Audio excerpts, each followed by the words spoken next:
Are we on? Are we on? Hey, everyone. Welcome to Sunday Night Wrestling. I'm your host, Peter Parker. We had some technical difficulties there, but we are live here right now all over social media.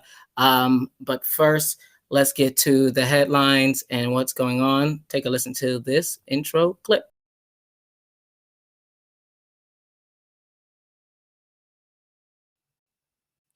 Tonight on Sunday Night Wrestling. After the impact was made on AEW this past week, with the appearance of the Good Brothers teaming up with Kenny Omega, a la the reunion of sorts, or do we have something else on our hands? Also, following the Royal Rumble, what will the two winners decide? Decisions.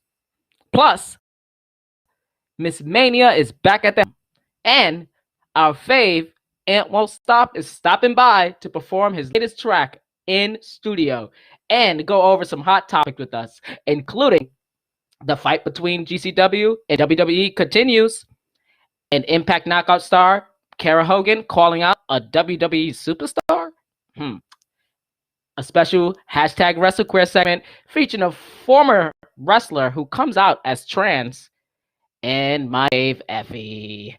He's here to disrupt the IWC by speaking out his truth and so much more. You're watching Sunday Night Wrestling. Now let's get started.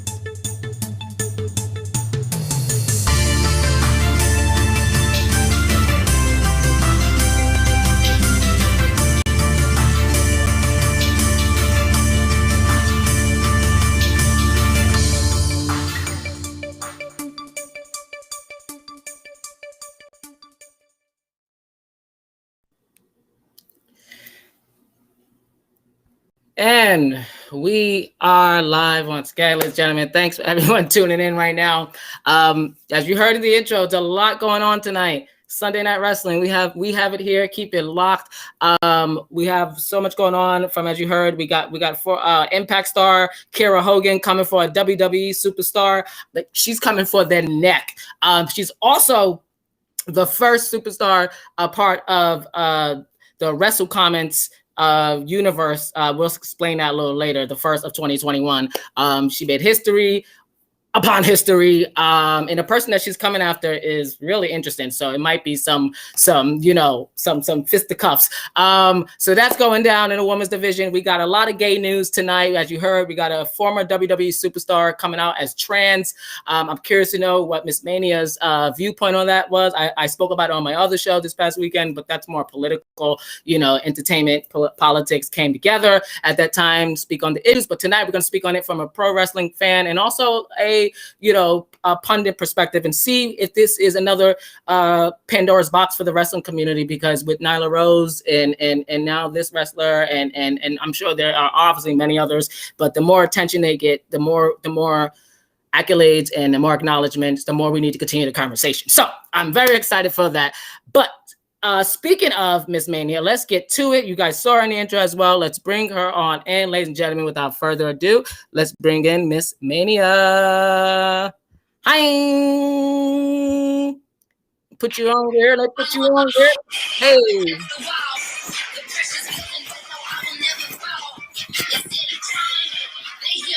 What's going on, y'all? Yeah. This is just for my girl now. That's right. What is going on, everybody? Yes, it feels good. Wrestling, Sunday Night Wrestling. I'm here. It has been a long time, guys, and I'm glad to be back. And let's do this like let's back.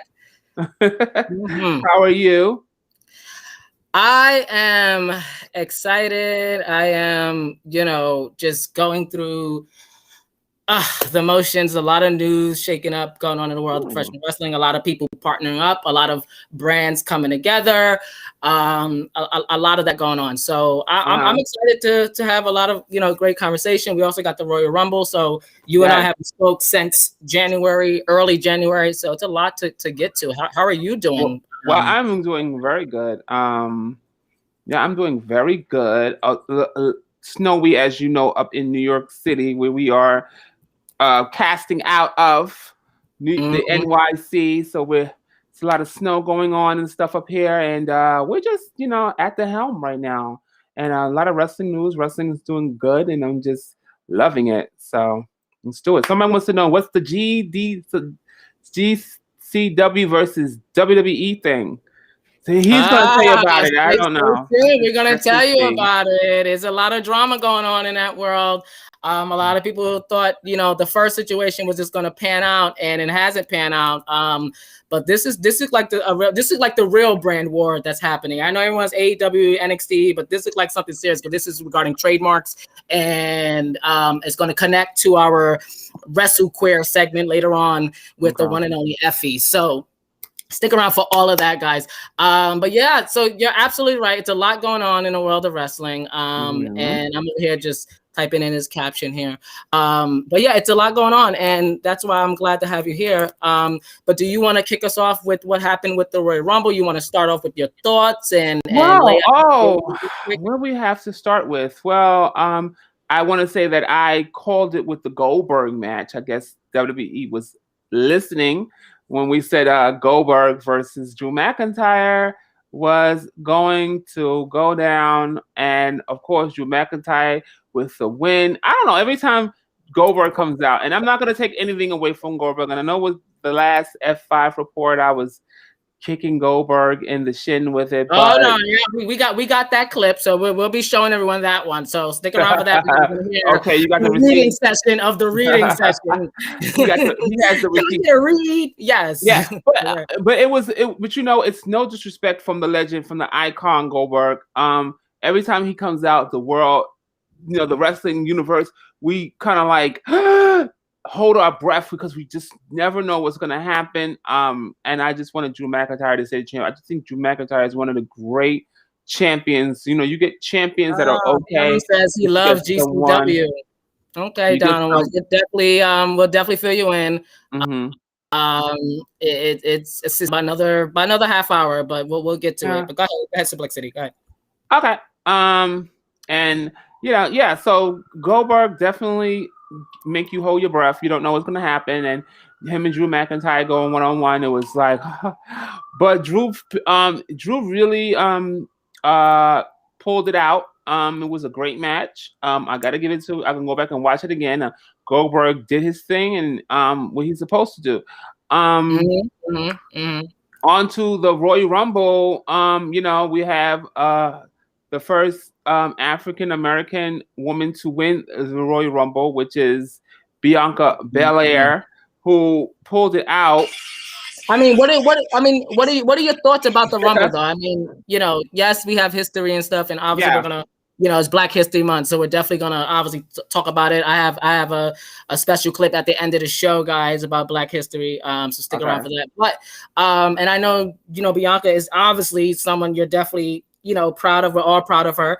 But what was your overall opinion of the women's Royal Rumble? I mean, just overall, like the whole aesthetic, the whole booking, and just like from start to finish. I mean, I just want to hear you because it was interesting. I mean, from because when a Royal Rumble happens, it's always an interesting thing. As you guys can see real quick, I have here my Naomi shirt on. You see, feel the glow. Yes. I'm still living in that moment. She might win the titles. I saw some pundits put some stuff out, and fans, we hate the whole mashup of tag teams. I hate it too, but listen, at this point, the girl got to live. Okay. Let me tell you something. Right. They want to bring. They don't want to put Naomi and Bianca on the same roster. I get it. Whatever. I don't know what they're doing. Right, so I don't get it. I don't get it. You match her up with Lana. I don't get it. Lana's coming out and with her wrestling moves, I just don't get it. But if you want to make her tag team champions, where the tag team championship belt should go. I mean, let's really do wrestling. But my whole thing of the women's Royal Rumble, I was impressed. I was very impressed.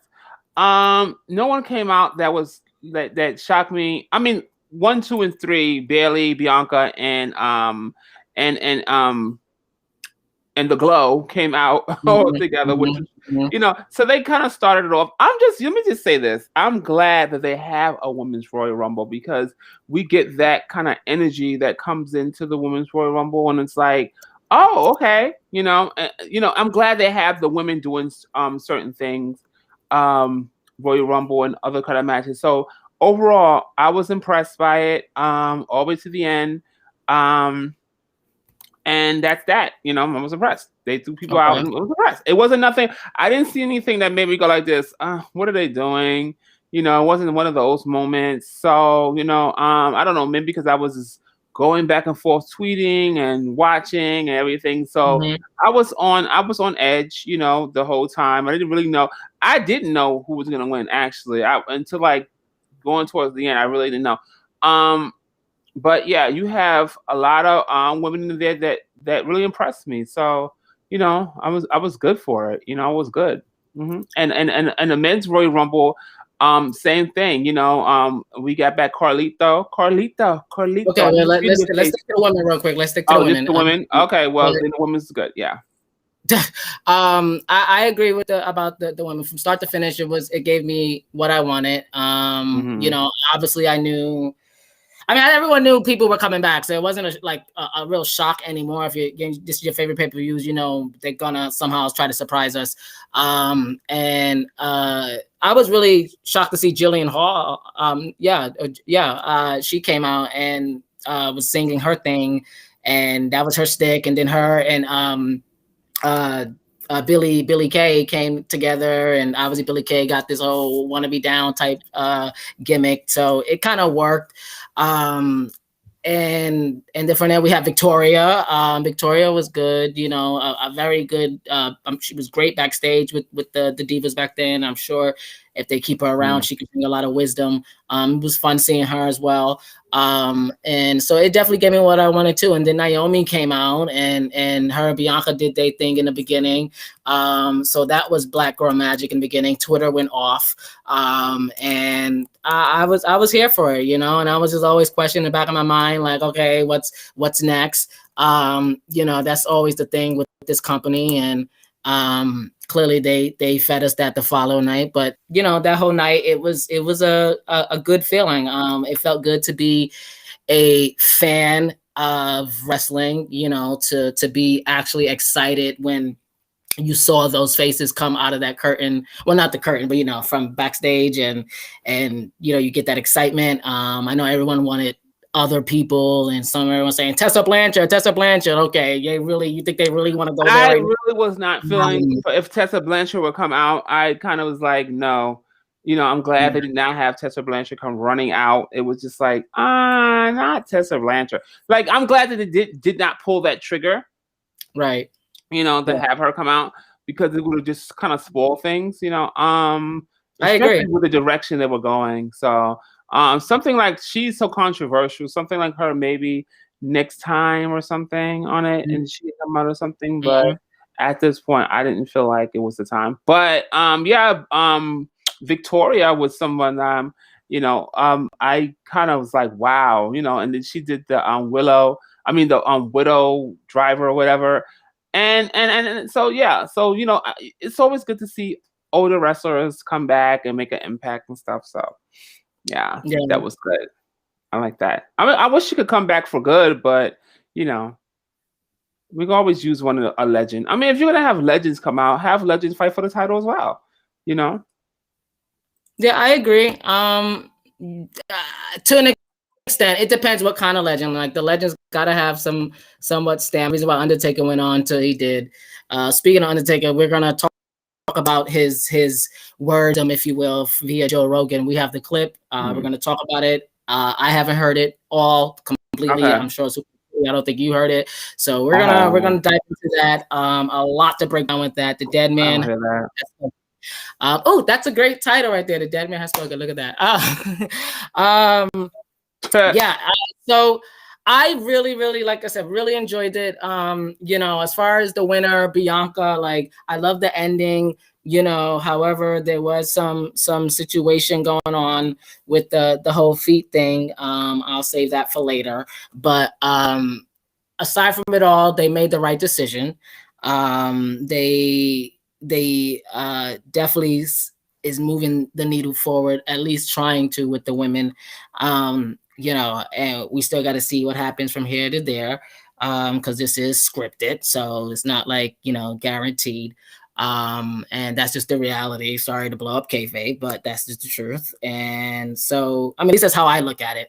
And but I am proud. I'm more of, you know, I got more emotional when I saw the backstage photos, the pictures with all the girls backstage, and you know, I didn't really get as touched from her just winning or what. I wasn't there yet. But then once the pictures started coming out, and I saw Montez behind her, and I saw she posted something this morning on her Instagram saying that you were the first one backstage to hold me, blah blah blah. Like those type of things, seeing black love and black excellence and black girl magic, all the hashtags, and then seeing the women's evolution backstage, you know, and all the divas and the current wrestlers and even NXT stars. A lot of people wasn't expecting to see Santana Garrett. Like, so it was interesting to see some faces, like, you know, and it really gave me that one glimpse of hope. It gave me the glimpse of hope. Like, if they did this right, like, we would have an amazing women's division. You know, it sucks that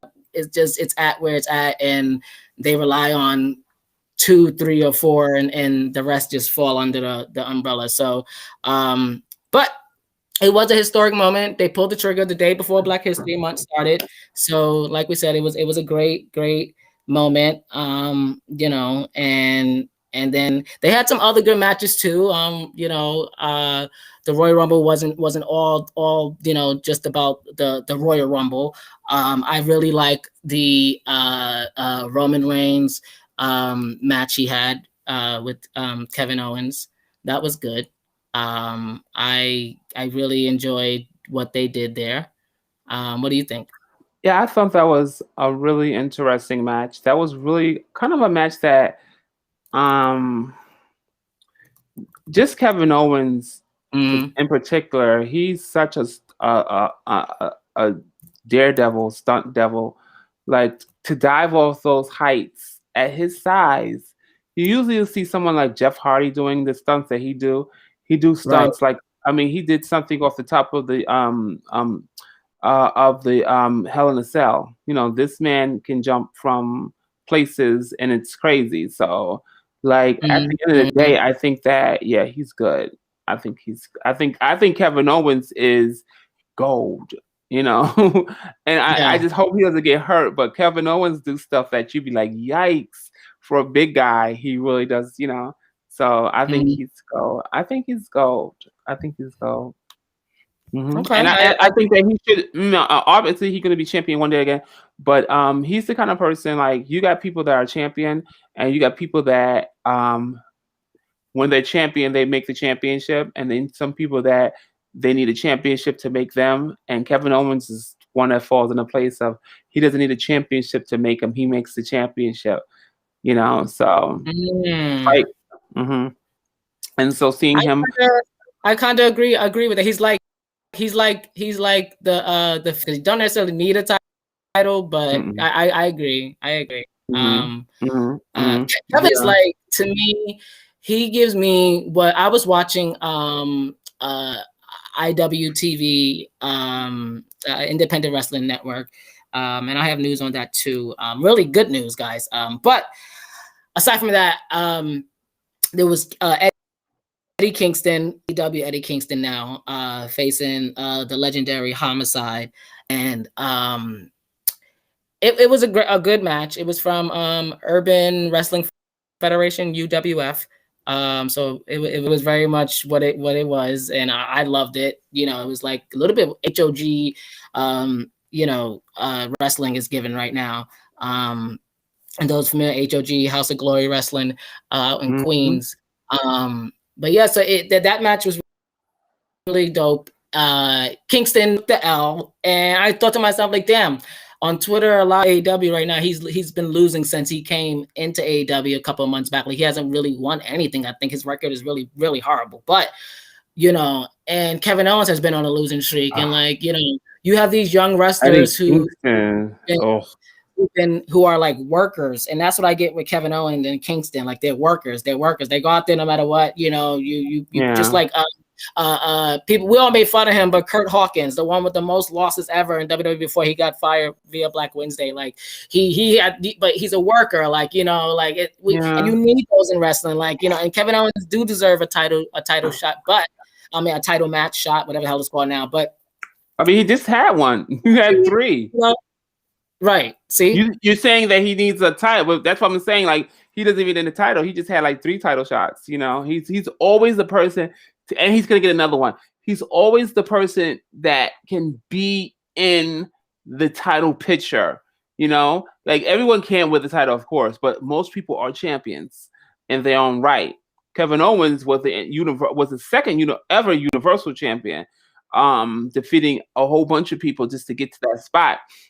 So he's forever Universal Champion. Goldberg actually defeated Kevin Owens, and no one even said anything about it. He beat Kevin Owens really quickly for it. So we can say Goldberg could beat a lot of people, whatever. But yeah, Kevin Owens probably doesn't need a championship, but he's going to always be in a title picture. Mm-hmm. Just this past Friday, he comes out and he stuns Roman Reigns, and that's just let you know that it's not over yet. It's not over. Hey, what's up? Ooh, right. Hey, what's up? Oh, we got him in the building. Aha. Yeah, get him in the building. We can ask him about Royal Rumble. Yes. All right. So what we're going to take a quick break here, and then pull Aunt Mostop into the room. Okay. And then we're gonna continue to go over where we left off, and for a bit, and go over the rest of it. I'm sure Donald's still waiting for this GCW news and stuff. But yeah, so all right, guys, you are watching Sunday Night, and we will be right back.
are back live here.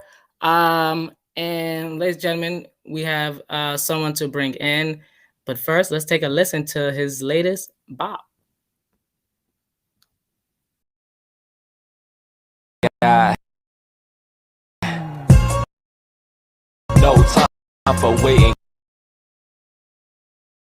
Quit testing my patience. My value keeps going up, not cause of inflation. I got a suplex for anyone in my way. So try whatever, just not me and not today. Yep, that was him right there, ladies and gentlemen. Without further ado, let's bring in Ant Won't Stop. Ant, are you there?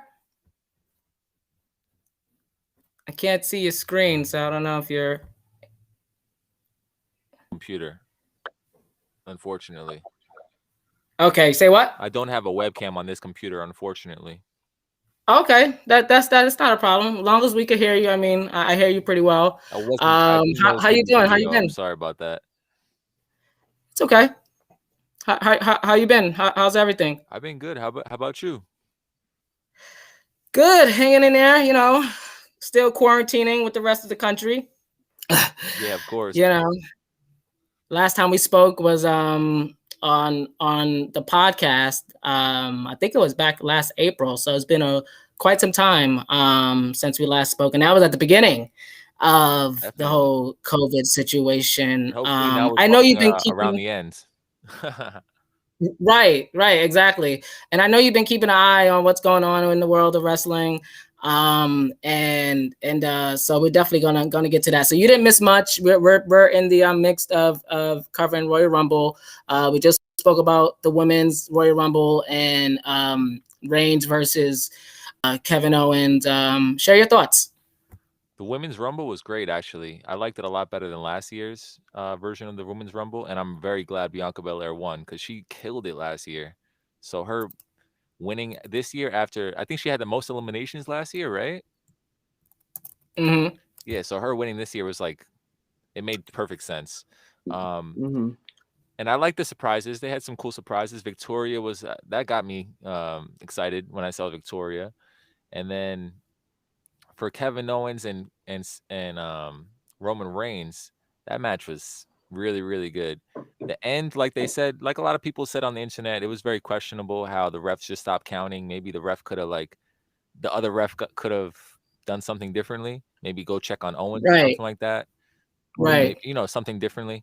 Because, Heyman couldn't get the cuffs off in time. Part of the story that they were trying to tell was Heyman was coming to, for people who didn't see it, Heyman was coming to unlock Reigns, who was right. He took some time to do it. Yeah. Yeah, he took a little more time than he needed to on that.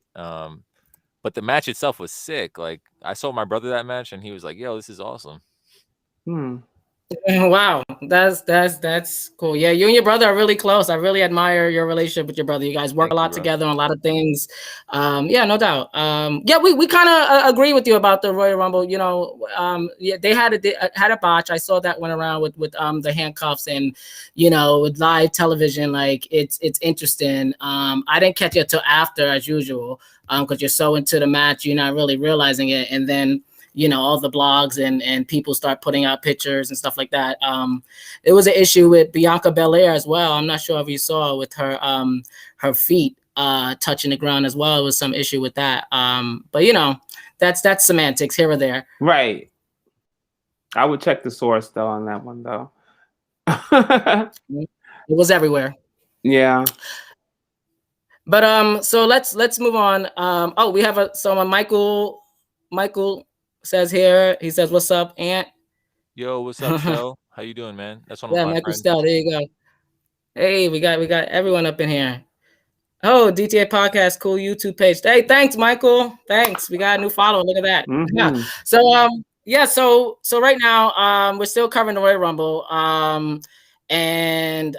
So after that we had that match, and then we had, I guess if you want to talk about it, the pre-show was the women's tag team situation. And we kind of spoke about that before you came on, and we were just talking about like just how us as fans, we don't like the whole mashup type things, you know. I mean, they done it with, I mean, we go down a list of them, you know, Sheamus and Cesaro, which Andre come up the bar, and you know, so forth and so forth. I saw someone say Carlito, now that he's back, he may be bringing back Chris Masters, you know, take it back to the Ruthless Aggression era. I'll see how that works. But you know, so everyone loves the nostalgia, and now you got Naomi and Lana, and it's interesting with the pairing. And I hate that you know, my issue is that I hate that they're using Shayna as a placeholder for Nia. And we all have to be honest as wrestling fans. And I'm going to say it for everyone because I know people like to bite their tongue. I don't care if you're a Fatu. I don't care if you're a part of the dynasty. Nia Jax cannot wrestle. Yeah. She's terrible in the ring.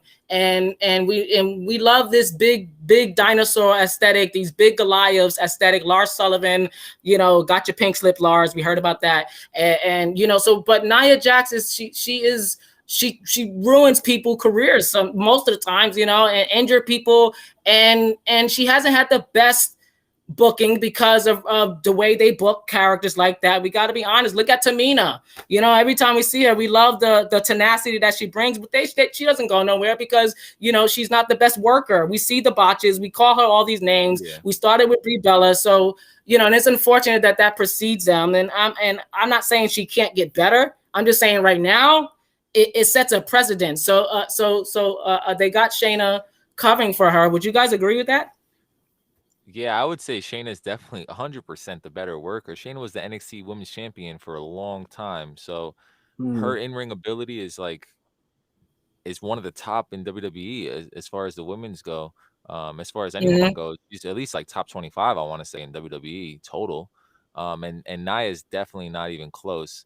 Nia, I think they wanted to do like somewhat of like an Awesome Kong type thing with Nia, where she was like a beast, but like the presentation from the jump wasn't necessarily right because she was coming out with like makeup on, looking pretty and stuff. Like she wasn't booked as a beast even when they tried to make her one. You know, she wasn't like booked that way. And her theme song is like very like, I'm not like most girls. Right. Sorry, but singing of that is horrible. But you know what I mean? It's not necessarily like a badass type character that she had, and it just didn't work because they were trying to make her do it in the ring, but then her everything else was not necessarily that. Yeah. I mean, what about you? Yeah, I do believe that Shayna's the better wrestler. Technical at least. I wouldn't put so much attack on Nia. You know, I understand that she has hit maybe Becky. I was harsh. I agree. I was harsh, but yeah, but I wouldn't.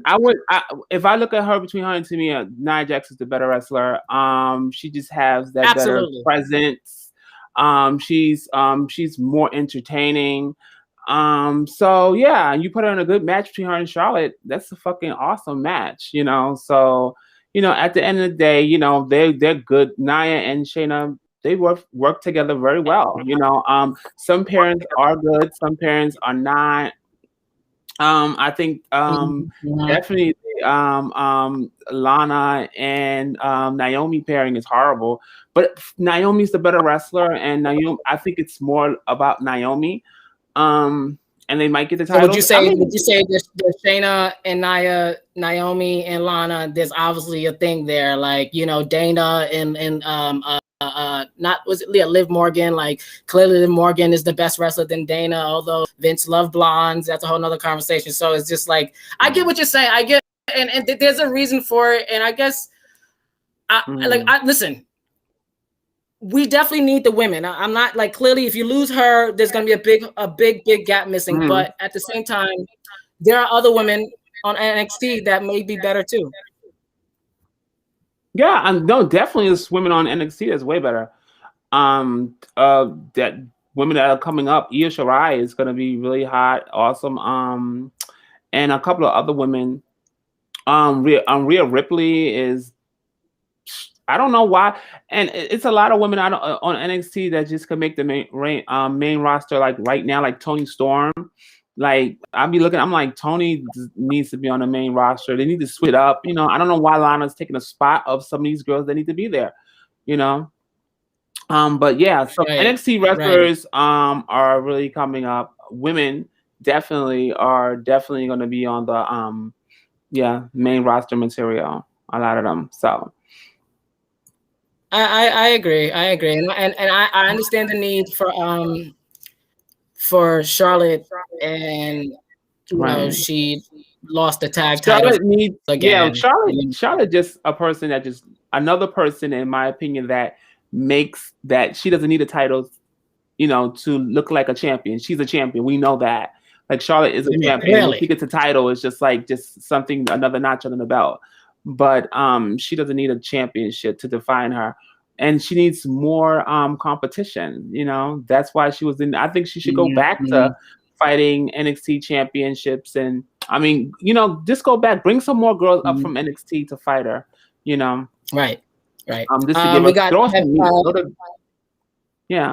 we got Kayla saying they should make it more about Naomi. She's better than Lana. I think Lana's all looks, and that's cool, but Naomi's got it.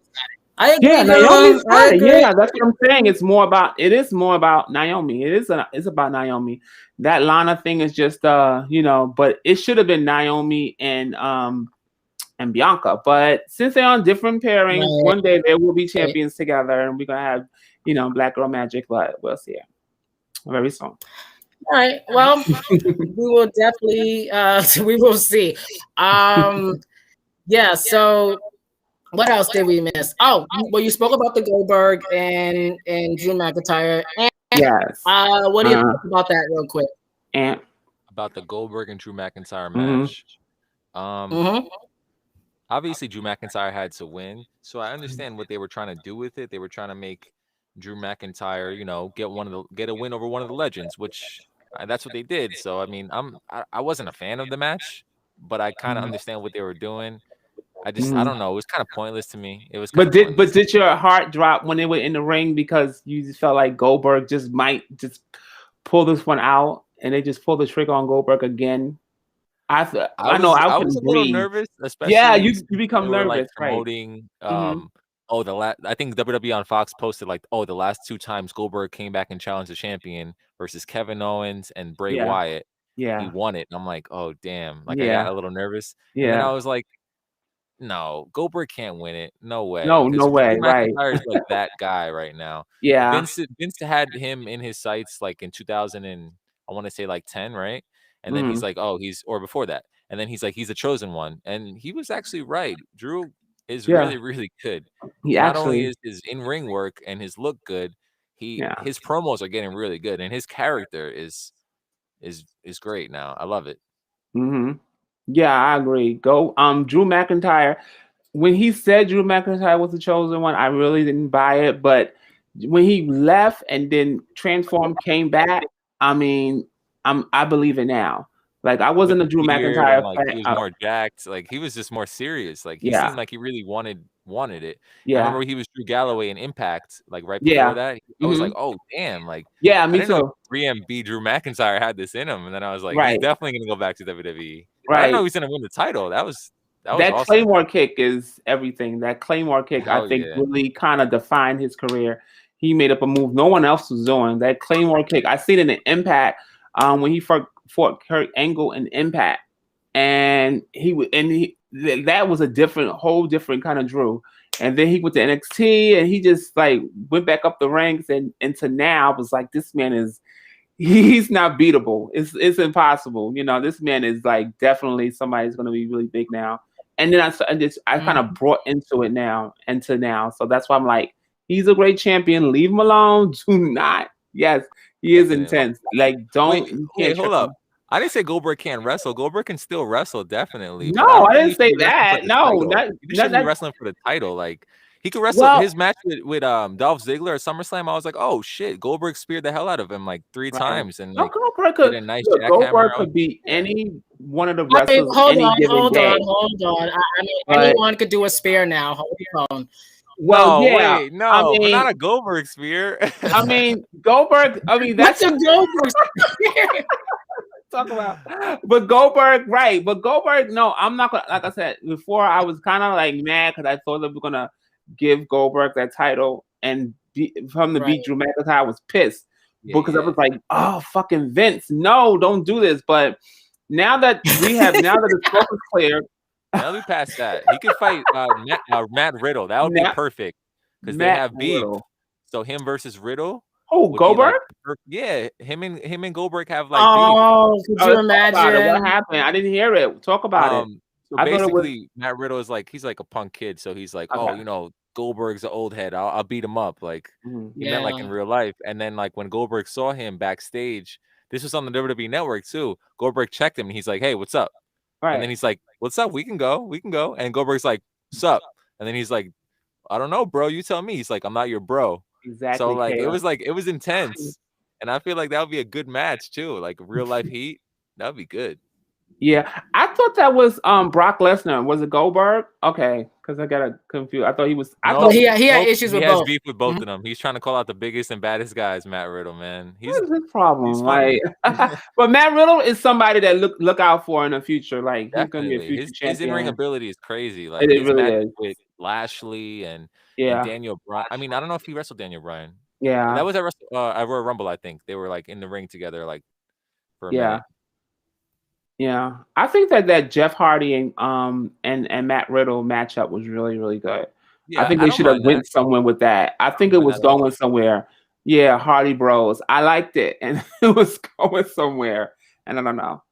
You know, I think that they're gonna take Jeff Hardy and do something with him. I don't know. I don't know what's gonna happen. I hope they.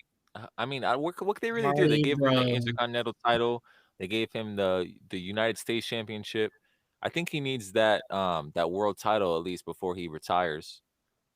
Yeah, at least because he might go to AEW. That's what I'm thinking. Like they might try to release him instead of the AEW. Though. I don't know. Like I think he's ready for his contract to run out or something. I don't know. It's crazy because like if you think about like the Hardy Boys, they were doing this crazy stuff before like the AEW guys. So like by now the AEW guys do all the moves that they've done and then do them better and then do more moves because they're like evolved. You know what I mean? So I don't think that necessarily Jeff Hardy or Matt Hardy in AEW is really popping that much.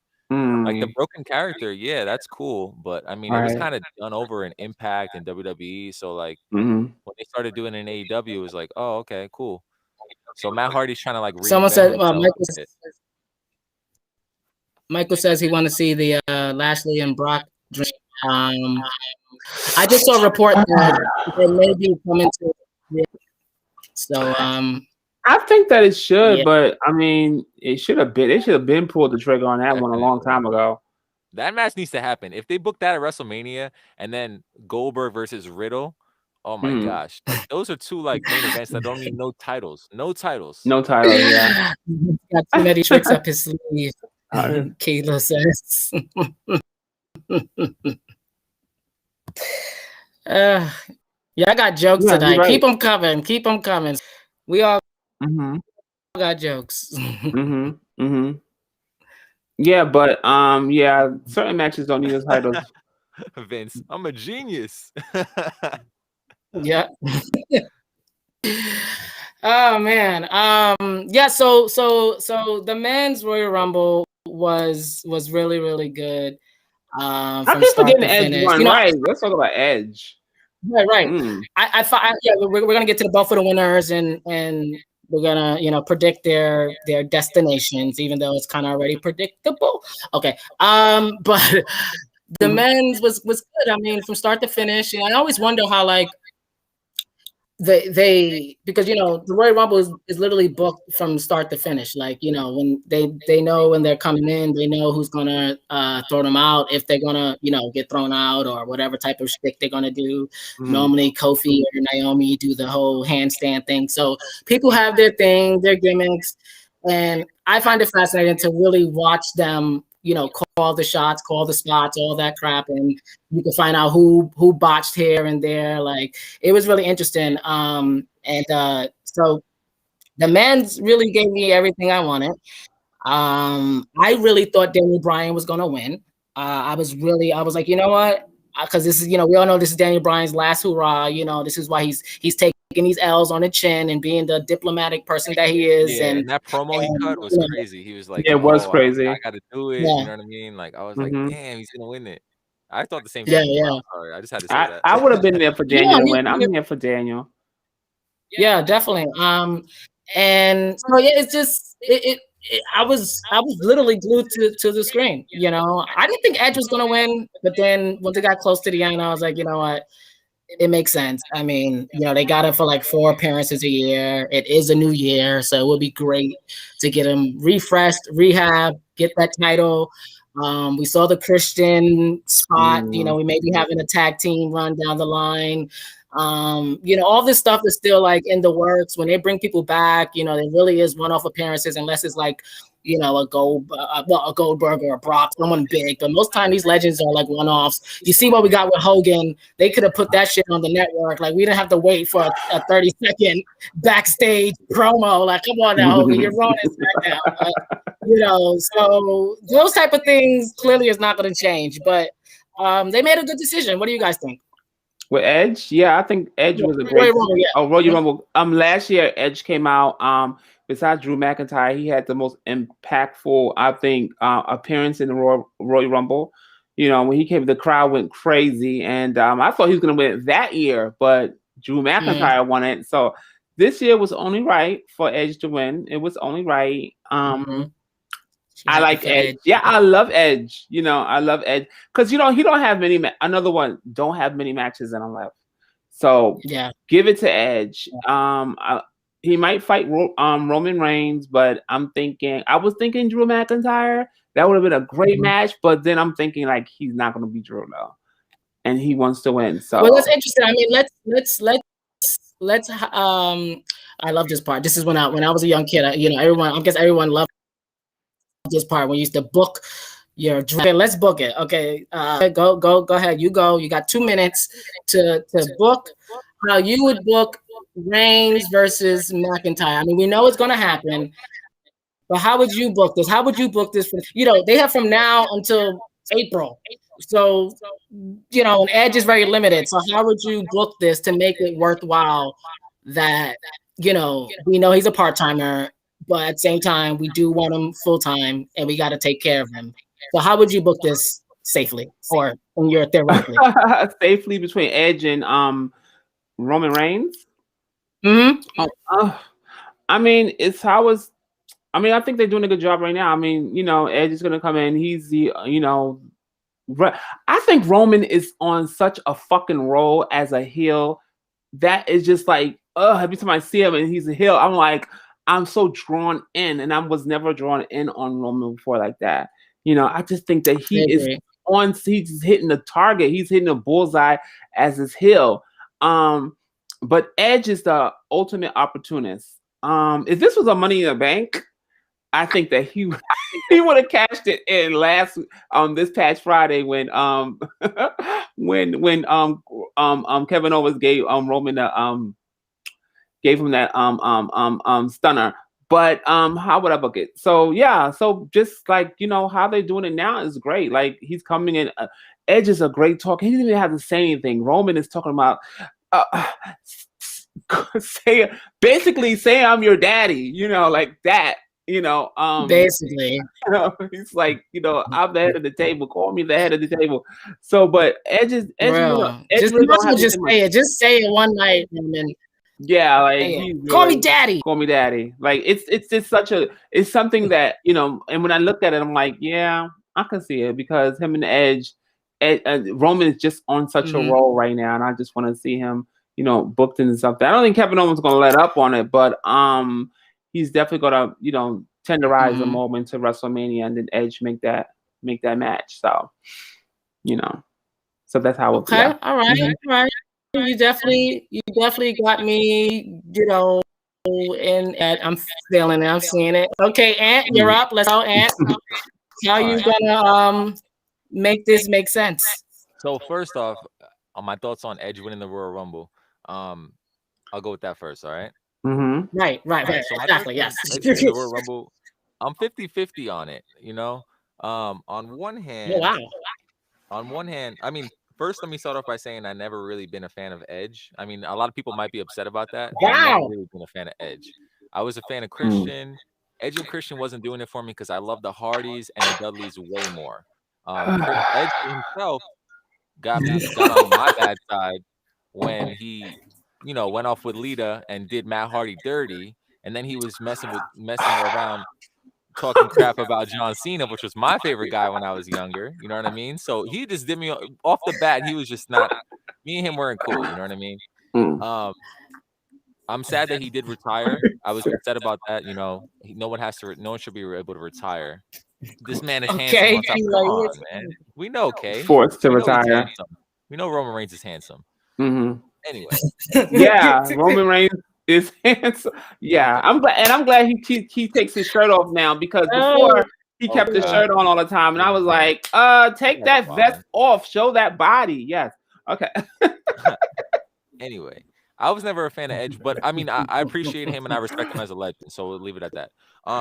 But I'm 50-50 on it, because on one hand, I want to see the legends, you know, before they're gone. We should appreciate them before they're gone, because they're not going to be around forever, you know? So we should appreciate these legends, because they're so great and they can still go. But on the other hand, I feel like the Royal Rumble is a great way to build a new star. Like, imagine Cesaro winning it. I mean, I've imagined after the last 5 years now. Imagine like Nakamura when Nakamura won it. That was a great way to start him off. He probably should have been AJ Styles for the title. But you know, I feel like it's a great way to build a new star or build someone who's upcoming. So I don't think necessarily Edge needed that win, but it does make sense in context with the story that they're trying to tell with Randy Orton, and he came back last year and he still got it. So it makes sense. But it's not necessarily my favorite decision. But it was shocking though. I was very shocked. So I wasn't expecting that at all. Yeah, I think that like you said, Edge I was mad. Let me just talk about Nakamura, because I was really mad that Nakamura actually won the Royal Rumble but did not win the championship. I was kind of mad for that, because he even put out Roman Reigns at the time when people was like, oh, it's too much Roman, and he put out Roman, and like Nakamura, and I think Asuka won it that year too. And I don't think I think Asuka lost her championship at WrestleMania. It was something like that. But yeah, he didn't win it that year. But I just really feel that Edge this year, is, like I said, he probably don't have a lot of years to go, but so that's probably why they kind of pulled the trigger on it. But I do agree that somebody needs to, one of the young stars come up and they make it through or whatever. So, but the fact that Edge retired, he was the only guy to ever retire with the World Championship, kind of set me forced off. Retire. Yeah, he was forced to retire, but he still retired on top, like as the top dog. So what's kind of like the point of him getting the title again? Because he never lost it. Yeah, but I don't know. He never lost the title. I mean, I can't discount him on that. He could still go, and he's in great shape, and he's one of the greatest promo guys. Yeah, I just wasn't necessarily a fan of him because he was going against my favorites growing up. You know what I mean? Like, I remember that match between him and John Cena. And I remember someone screaming at John Cena, "F you, John Cena." I mean, they hated John Cena so much.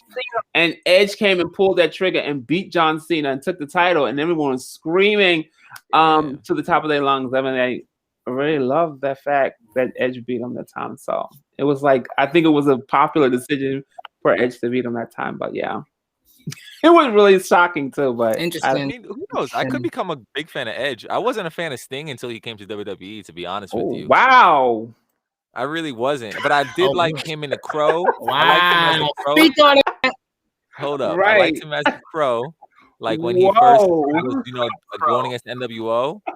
And then I liked him in the Wolfpack a bit, but I did not like Surfer Sting at all. And I did not like Joker Sting at all. TNA Sting was okay.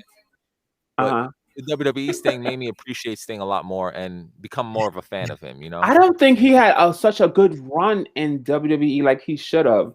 Well, like, I got to see him live in his entrance and everything and stuff like that. Okay. But I appreciated it a lot more. And then I got to meet him too. Oh, wow. That's time. So I became a fan of him from then. Oh, okay. Yeah. I think WWE did Sting really horribly. That match between him and Seth Rollins, like, just I just think about, when I still think about it, it makes me cringe, because I wanted Sting to get a championship. He never got a championship there. He didn't win at WrestleMania. It was like, y'all just brought Sting over to just make mockery of him. you know, and he never got to face Undertaker. I mean, he never got to do any of the things that we wanted him to actually do. Yeah. So it was just kind of like a waste, in my opinion. It was like a waste of having Sting over No, there. no, Sting is no, the no, icon. no, It not, wasn't not necessarily your like opinion. their fault. It's a fact. Because like it wasn't necessarily either person's fault, because like obviously it should have been Sting versus Undertaker at WrestleMania 31, right? And obviously Sting should have beat Triple H. Like what? Yeah, Sting's own that's why I was WrestleMania so match? mad at Like that. what? Yeah. And then the But Seth we all Rollins know what match, happened. I was man. expecting Sting to. I wanted Sting to win it, but I mean, I wasn't mad that he lost it. But I think if he wasn't injured, he would have definitely had some more matches in him. So I don't think necessarily they were booking him to lose all his matches, but it just happened to be that way, you know. So Mhm. they did definitely not book him from strong from the start, but Listen, I don't think that was necessarily their like Yeah. their agenda, like to like shit on Sting. Like nah. Mm. well, I He just disagree with suffered. that 100%. I think that was their ammo from the beginning. I think Vince wanted to lock in Sting. Vince is a narcissist, and he saw Sting was coming. He's not going to let Sting fight his greatest creation ever, The Undertaker. And he wanted to ruin Sting and ruin this Monday Night War, which he did. He ruined the legacy of Sting. And it is exactly what we see. It's exactly how we feel. And Sting even said it to his words post leaving WWE. He was pissed at what happened. He wanted to fight The Undertaker. He did not want to retire, which is why he's in AEW having a street fight next week. Yeah, but I So- don't know, man. Like if Vince really hated WCW that bad, which he did, if he hated the Stars that bad, why does he love Goldberg so much? You know? Because Goldberg, go ahead, Suplex City. Okay, so because Goldberg did something for Vince McMahon that, and you can kind of look back at this and do the research, and I kind of pulled it out on the last F5 report, and I kind of put it together as I was just going along with it. Like Goldberg took out Bret Hart. He injured Bret Hart. Matter of fact, he ended Bret Hart's career. Someone that's hog spit in Vince McMahon's face. And he always shows that part when he's kicking Bret Hart. If you notice, whenever they're talking about Goldberg being the icon, being the legend, they show clips of him kicking Bret Hart. That kick injured Bret Hart and took Bret Hart out. And they constantly show that. They constantly show that. And I know that makes Bret Hart kind of cringe. Like this man, and he tells him, like, as he tells the story, he's like, Bret Hart, Bret Hart's like, he always, I mean, to look at that. And when Bret Hart went back and was talking about it, he told Goldberg, look, don't hurt me. Don't hurt me. Don't hurt me. And that was what, and he kicked the fuck out of Bret Hart and gave him that concussion where Bret said he had a hole in the back of his skull, and the doctor said it felt like hamburger meat, and it was like, I think your career is over. Goldberg ended Bret Hart. That's why he loves them. Your career is over. Yeah, he ended his career. So what about Booker T? Why does he love Booker T? Like, what does he really love Booker T? He's a worker, just like Mark Henry. I mean, yeah, he's still like a commentator, and he's also like he had that Royal Rumble thing, you know. I mean, yeah, but he's not really putting Booker T back in there to fight anybody for the championship. He can still go. Booker T can still go. I think he can. I think he can still go. He can. You're right. I think he can too. I think he can too. Listen, Vince loves workers. Like if you're a worker, if you're someone who knows how to take it on the chin and don't take shit too seriously in this business, you know, things happen. You know, you listen to Jericho, and when he left WWE, he went on Busted Open Radio and did all these, you know, conversation about how he was pissed at the fact that, you know, he was promised the title, the main card at WrestleMania. He didn't get it. They pushed him to the first. Yeah, they knew you were leaving, so they shitted you. That's what they do. Is their prerogative. They do what the fuck they want when your contract is wrapping up. You know, it just so happens to be them if he doesn't like you. And, you know, so, but he went on, he had an attitude with that. Like, you know, sometimes they take things to the heart, and rightfully so, you know, and Booker T knows how to, like I said, take it, you know, on the chin. and he comes back to work. Look what he did with WWE. He's worth, I think close to $20 million, if I'm not mistaken. He has his own wrestling promotion, Reality of Wrestling. He's bringing new stars from his promotion to the WWE. A couple of his wrestlers are already in there. Some of them are in AEW. So he's making a name for himself regardless. And he's getting checks. And yes, you're right. He will never be in the ring if it's not for Legend spinoff. But he's not going to do an Edge. We will never get that from Booker T. Unfortunately, I think it's because Booker T is loyal to wherever he's at. And Vince respects loyalty too. And Booker T is very, very loyal, Yeah, but like I could see those qualities in Sting too. Like he was Mr. WCW, Mr. TNA. Like I feel like Vince should probably love Sting. I don't know. I wonder. I really do wonder. Love is subjective. I don't even know if he loves his kids. I mean, I don't know why he's like love him business wise, Yeah. I don't know. I think that Sting's been in WCW, Impact, TNA. He's been all around the world. Vince knows wherever Sting go, people are gonna love him. His fans gonna follow. So maybe he feels like, well, let me just use Sting for whatever. Remember, Sting was someone that said he would never come to WWE ever. He's like he doesn't like Vince. He made it like abundantly clear. For a long time that he wouldn't come. So when he did come, they were like, whoa, but he said he would never come. And he went to Impact and everything. He went around and he battled. Matter of fact, between the Monday Night Wars and with other and TNA and Impact and all this stuff, those were people that were competition for WWE for so long. And Sting was like the head guy that was pulling in those ratings against WWE for a long time. So when he got Sting, I felt like he just crapped on him. I swore that Sting was going to win at WrestleMania, and he lost. I was like, why? And now I know why. I don't necessarily trust like that Sting could wrestle again though, because I don't think he should be doing a street fight. Like high, I think they're very high quality. So like the fact that they waited so long to clear Daniel Bryan, which he was obviously going to make them mad money if they just cleared him. Yeah. And then he said every other doctor's cleared him except WWE. And then the fact that they cleared Edge, you know what I mean? So if Sting wasn't cleared by them, I don't think necessarily Sting should be getting in the ring. So maybe that's why they're doing a street fight. But I'm a little scared. I'm hesitant on that, man. I'm scared at street fights because they always, they're outside. Like the last street fight, I think somebody ran somebody over with a car or something. Yeah. AEW, they go really hard because they're young. Hardy got really injured in AEW and they kept the match going. That was horrible, man. Yeah. They're a young company, so they want to take the bumps and they gotta anything for the ratings at this point. They're fighting. Even when going against NXT, they're really fighting because production wise, I don't care what nobody say. WWE always gonna get it. Production wise, obviously they've been doing this shit for mad long. So like, you're not gonna miss. The camera angles are better. The camera angles, the lighting is better. Commentary, the sounds sonically better. Connection, everything. You can hear the entrance music when it starts, when they come out. I can never hear any entrance music on AEW. I have to turn the volume all the way up. Yeah, because they don't have it on the on the track. It's like it's in the back. The sound of like the microphones that are picking up the atmosphere. And even the entrances are kind of like AEW entrances are so WCW back in the 90s.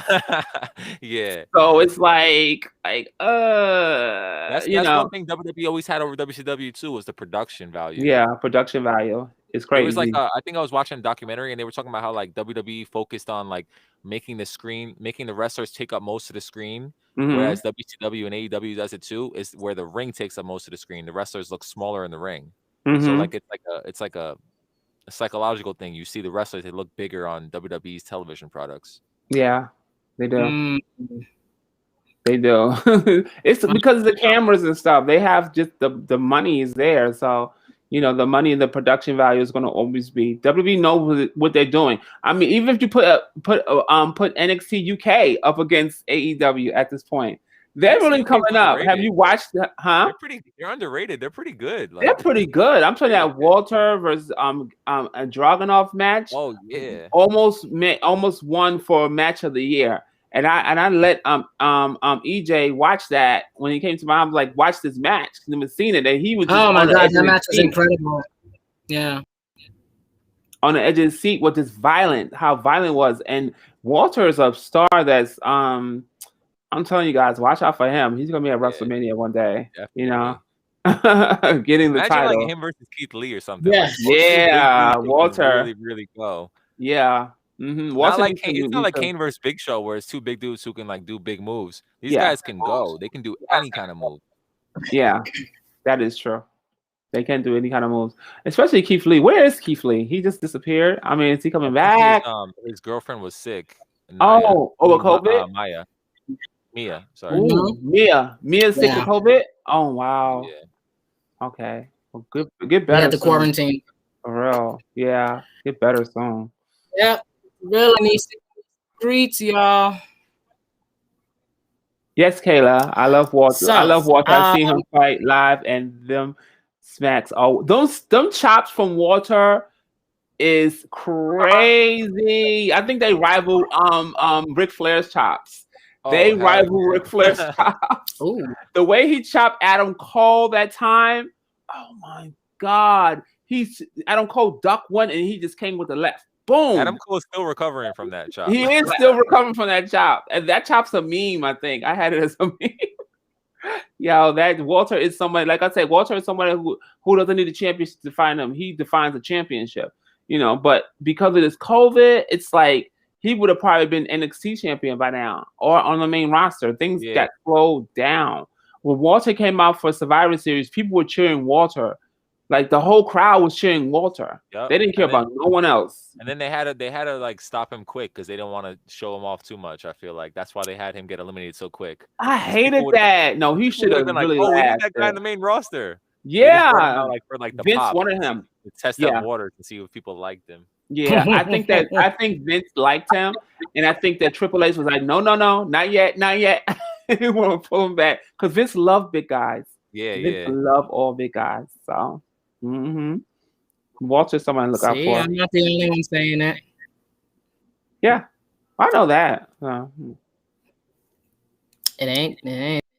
It's this word on the street. Now, just some good, interesting conversation you got in here, and we're all, vibing along. So we got some comments here, real quick. Okay, so this thing, no, he ain't wrong about the vibes. He's a businessman and all that, but some things are off about him. Okay. Well, you say that, EJ, all the time. Something's off with Vince. What do you think? Going to one of your legendary. I agree. I agree with you, man. Yeah, I hear way more positive reviews about Vince as a person than negative ones. Like people say Vince is like a father figure to them. Yeah. Like Kurt Angle will not say anything. He'll say bad things about Vince. Well, he'll be like, he's like the best guy ever.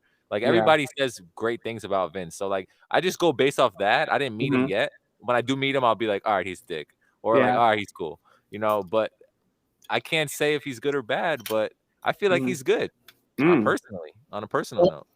I'm a Vince McMahon stan. Well, well, you don't want to listen to Vince's logic, okay? On that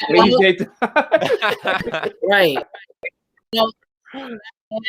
I advise you to stay on the line. I got some news that will make you, I think twice about what you just said. There you have it, guys. This Royal Rumble. Take care. We're probably, because we didn't speak about Bianca, so if we got towards the end of the show. I love Bianca. How about that? And but yes, about Bianca, we say love her. We all do. Right. Yes. We got we spoke about the opening intro. We got the news. The latest headlines going down in the world. We got, like I said, MStar calling out WWE. We got the latest on GCW versus WWE. Donald, if you're still watching, going to come up with that in the next 10 minutes. But right now, what we're going to do is take another break. We're going to take another quick break. We're going to listen to the damage that Suplex City Mr. did last episode as we taught him. But you're going to listen to what she had to say, and then we come back. We're going to get through more of the latest headlines and wrap up the show. And later on in the show, hashtag WrestleQueer segment, we're going to talk about LGBT wrestling. All right. You're listening. You're watching Sunday Night Wrestling. And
that crowd at that Raw after that Saudis match, I speak for those thousands of people that were in the ring. Oh, boo! Oh, Berg. They said, let's the fuck out there and get him out of there because they're about to tear his head off. And rightfully so.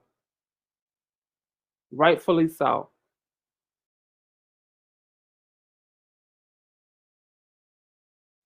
This man, in my opinion, matter of fact, in a lot of people's opinion, is the biggest gimmick.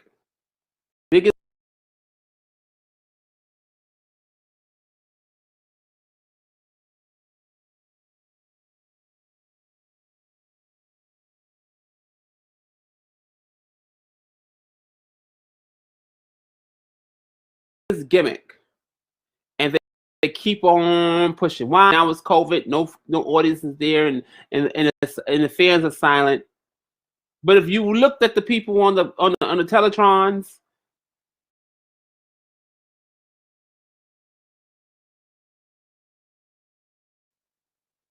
they were doing that. So he got mad. He pushes.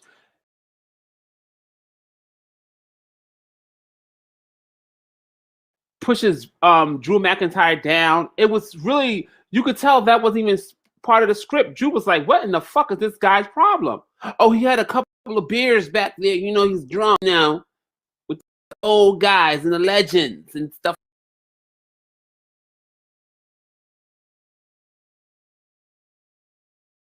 like that. You know, you think you could beat these guys? And Drew was like, I'm be honest.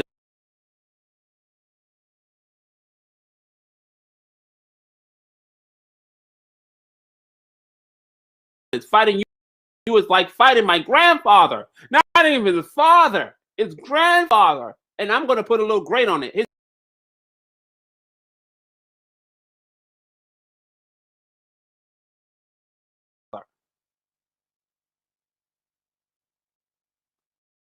This man has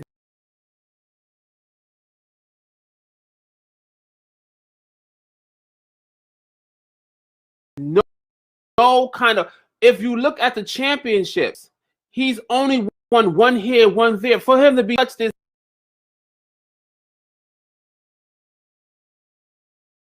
phenomenal wrestler, he's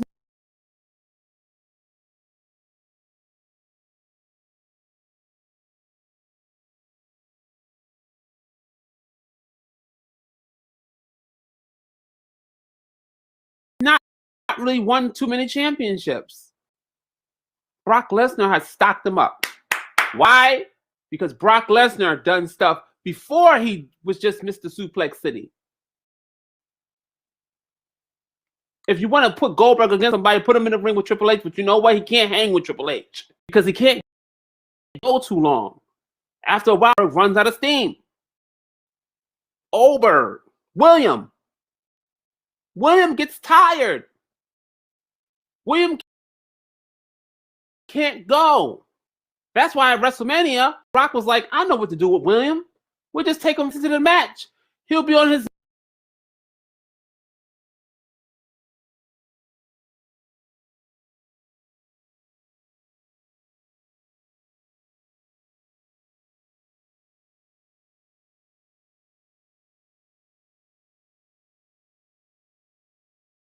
knees, can't breathe, asthma attack.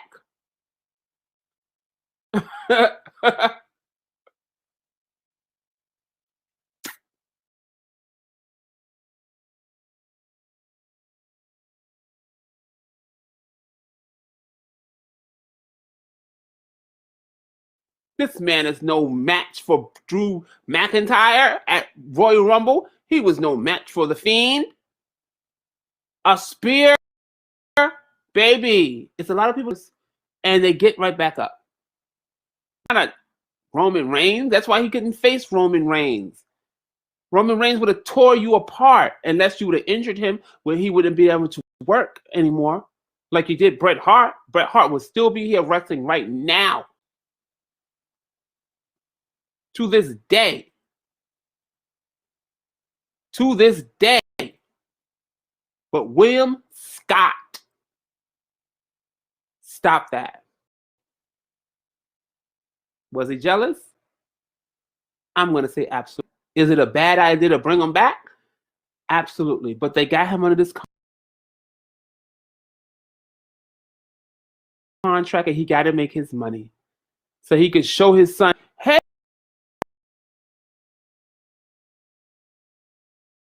son, look, I can wrestle. When the son goes back, he's like, all the tapes, he's like, Dad, how come you was only in the ring 1 minute in each match?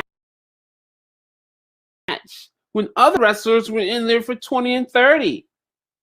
Well, son, that's what you call being a gimmick. I come in there, I knock them down, and I pick real quick, like for something that my spears and my jackhammers are better than everyone else's. No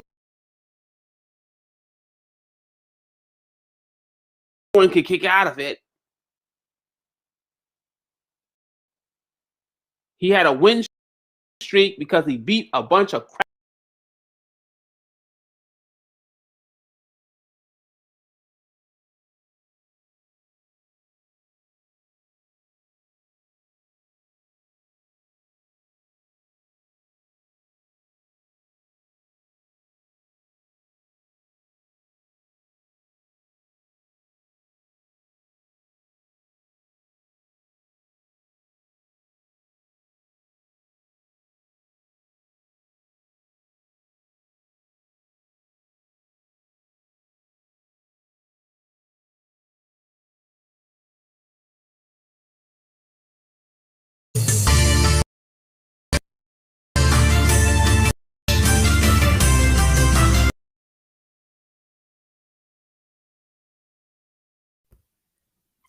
And we are back, ladies and gentlemen. Welcome back to a all new edition of, brand new edition of Sunday Night Wrestling. No doubt. I'll make sure I mute. Guys. So working in the background, you guys heard the clip there, Miss Mania. Yeah, we're having technical difficulties, but you watch your local cable channels; they have difficulties too. Okay, COVID. So as I said in the before we went to break, we have those topics for you. But what we're gonna do right now, because we have got the word that he is ready, he is willing and able to perform right now in the studio. And I am super excited. And so we're gonna bring him in here. That being Mr. Ant Won't Stop, and Ant is here. He's back here, and we got him back on the line here, and he is going to perform for us one of his tracks. You want to tell us what it is? Yeah. This song is called Royal Rumble 2019. This is a track I did 2 years ago for the Royal Rumble, and it's one of my favorite songs actually that I've done wrestling related. So I hope you guys enjoy it. All right. No doubt. Well, here you have it, guys, ladies and gentlemen. We at DTA Podcast bring you guys here. Ant Won't Stop. There you go.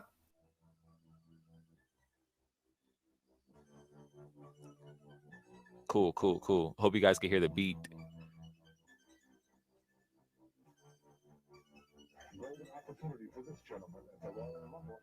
Yeah. Championship.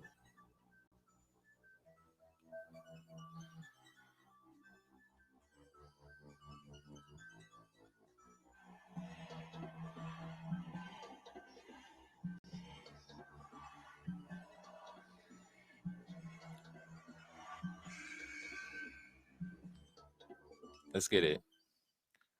Now's not the time for a losing spree. 30 man, one opportunity. Over the top, I refuse to be. Snoozing, cause nobody's fooling me. Winning the rumble, I won't fold. Hat trick like Stone Cold. Classic. Ric Flair, 92 when I want the gold. No pinfalls, no submissions. My opposition is non-existent. Your proposition is weak.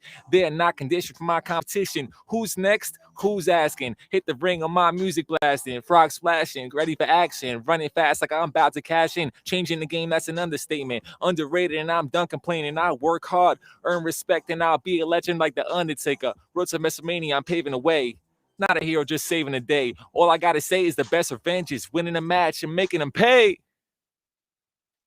Won't stop till I get the top spot. Only thing I ever needed was a title shot. Over the top is where I'm throwing all you others. 2 middle fingers, 29 stunners. Won't stop till I get the top spot. Only thing I ever needed was a title shot. Over the top is where I'm throwing all you others. 2 middle fingers. Won't stop till I'm champion. I'm answering all the haters in one night. God haters, you done right. Every man for himself. What a colossal match. I tapped into an energy that cannot be matched. So many legends before me were in the same position. I did the distance and now it's my chance to make a difference. I'm so grateful for everything that I have endured, but that's nothing compared to the rest I have in store.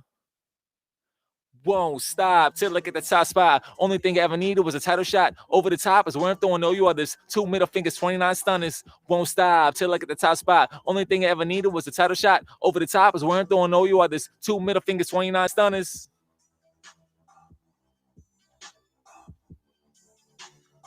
Yeah. A&T won't stop. Shout out to DTA Podcast for holding it down. Letting me do a quick song.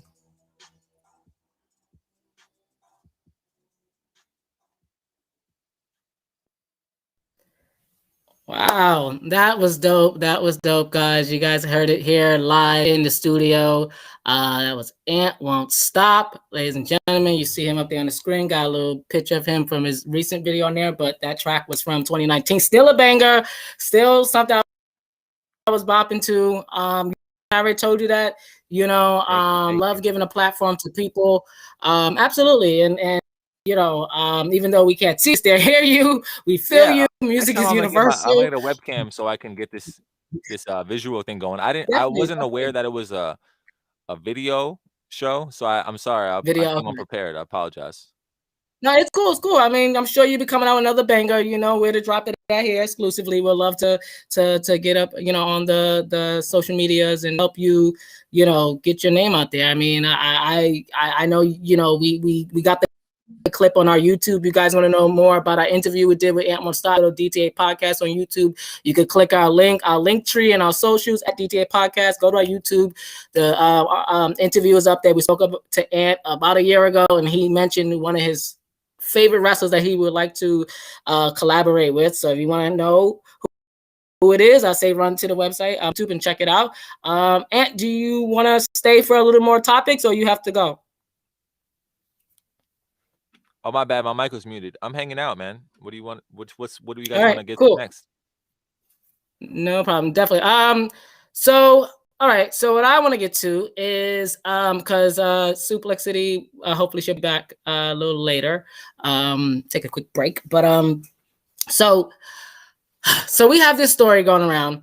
We're gonna get to the latest headlines here, guys. Let me get this segue here and pull up this story. Multitasking, live producing, all that good stuff. Oh, see, it was right here already. I was ready to talk about it. Top story. Look at that. So we have a real interesting situation going on here, guys. And yeah, so let me take this off here. And so the story that we have going on is that there is a Impact star who is highly, highly pissed right now, and rightfully so, because she feels that her shit, she's jocking her. Okay. And this person that's jocking is from WWE. This is the women's division, y'all. This is the, heating up, if you will. I was like, whoa, but once I read it, I was like, okay, it makes sense. They got the same colors on. 1 second here. But yeah, so long story short, guys, this one is gonna scratch your head because I'm proud of her for winning the tag team titles over there. And those that watch, y'all know who I'm about to talk to. But this is the latest news, guys, that we have going on here in the world of wrestling. But so real quick, this is what we have. We have Kiera Hogan, the Kiera Hogan of Impact. She's Reds. And so according to this article here from Wrestling Inc., literally as of yesterday, Kiera Hogan comes out after Sasha Banks. The one and only Sasha Banks. And that's when I started scratching my head. She says here that she's ripping off her style. And so, Kiera has been on a whirlwind as of late. As I mentioned, she just won the the tag team titles over there at Impact. Impact bought the Knockouts titles. And can I just say one thing real quick? Like, even as a gay man myself, I feel a way about Impact calling it the Knockouts division, in a sense of just trying to progress the women. If we're trying to push them as full-fledged athletes, I think Knockouts is a little too misogynistic. But what do I know? I don't hear none of the women complaining about it, but I do think if we're trying to push the narrative, I think it's a little dated in 2021 to have a Knockouts division. And I don't know your thoughts on that, but I mean, it's a little. To me personally, I think it's a little different than the Divas division because Knockout kind of sounds badass because Knockout, like a fighting term. Okay, that's how you take it. Okay. I necessarily didn't think it was Knockouts like, oh, she's a knockout, like looks wise. I thought it was more along the lines of like badass, but I get what you mean. I definitely get what you mean now. Yeah. I mean, I can see your point too, and like that's what I said. Like, I don't think it's a real issue. Like, I'm not gonna say let's start a petition and let's go run down Impact and I'm just saying, they changed the name of the company. You know what I mean? They changed the name of the titles. They changed the name of a lot of stuff. They should definitely just switch it up. Like, it's been a long time. Like, Knockouts makes me, I don't know. It kind of reminds me of the old Gail Kim era. Exactly. I mean, she's still there too, and that's the crazy thing. She's producing I haven't seen her wrestle. No. She's there producing for women's division. Oh, okay. So so that's why I said I don't think even though we have her there, I clearly not saying nothing. No one's saying anything about it. It's just I guess I'm just in my own, or maybe it's just I don't know. I'll find it in the forum chat. That era is over, so they should change it up. Right. Yeah, I don't think it's gonna happen, but it's definitely a conversation to have. So that I'm not alone. But so she says she's jocking her style, and like I said, I can see it. Clearly they both look alike. With blue hair. I'm about to pull up a picture here, Kiera Hogan, and get to the full story. As I segued into my angst with Impact. So Kiera Hogan goes and says here. Watching Banks' promo segment on this week's SmackDown this past Friday, she says here that I'm gonna leave this here. Check my fit though. Often imitated, never duplicated, and that's on period. With the fire emojis, you can't do it like me, boo. # hottest flame. So there you have it, guys. That I'm just not even gonna. Actually, she said more too. Hold up. She said more. So she goes on and says here, if you want it, come and get it though. Make sure you want it, for I give it though, and that's on period. Pooh. Hottest flame, # blue flame, # firing flavor. Hogan did not tweet directly at Banks nor tag the boss. Banks did not respond to tweets. Listen. I'm here for it. Next to her. Can we get a picture of Sasha next to her? Because I want to see if it's really like a style bite. I want to visually see. Right. I don't think I have one next to her, but I could pull up a picture of Sasha. That's fine. Yeah. But yeah, what do you on the tweets? Of course, it makes sense for like Kiera to call out Sasha. Sasha's the hottest thing in it on SmackDown, you know. So why not call out the hottest thing on SmackDown if you think she's really jocking your style? But I don't. I mean, I want to see Sasha real quick to see if like it's like if it is like a real comparison. Yeah. We got to get a good one. Because to my memory, I don't think Sasha uses the blue lipstick and the blue eyeshadow like that, does she?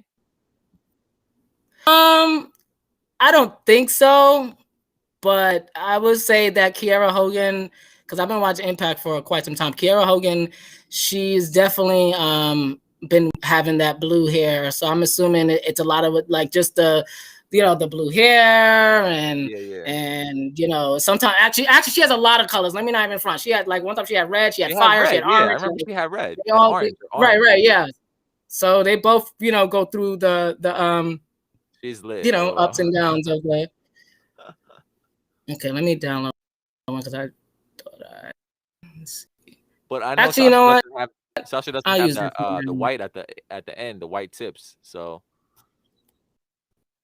Right. Yeah, I mean, yeah.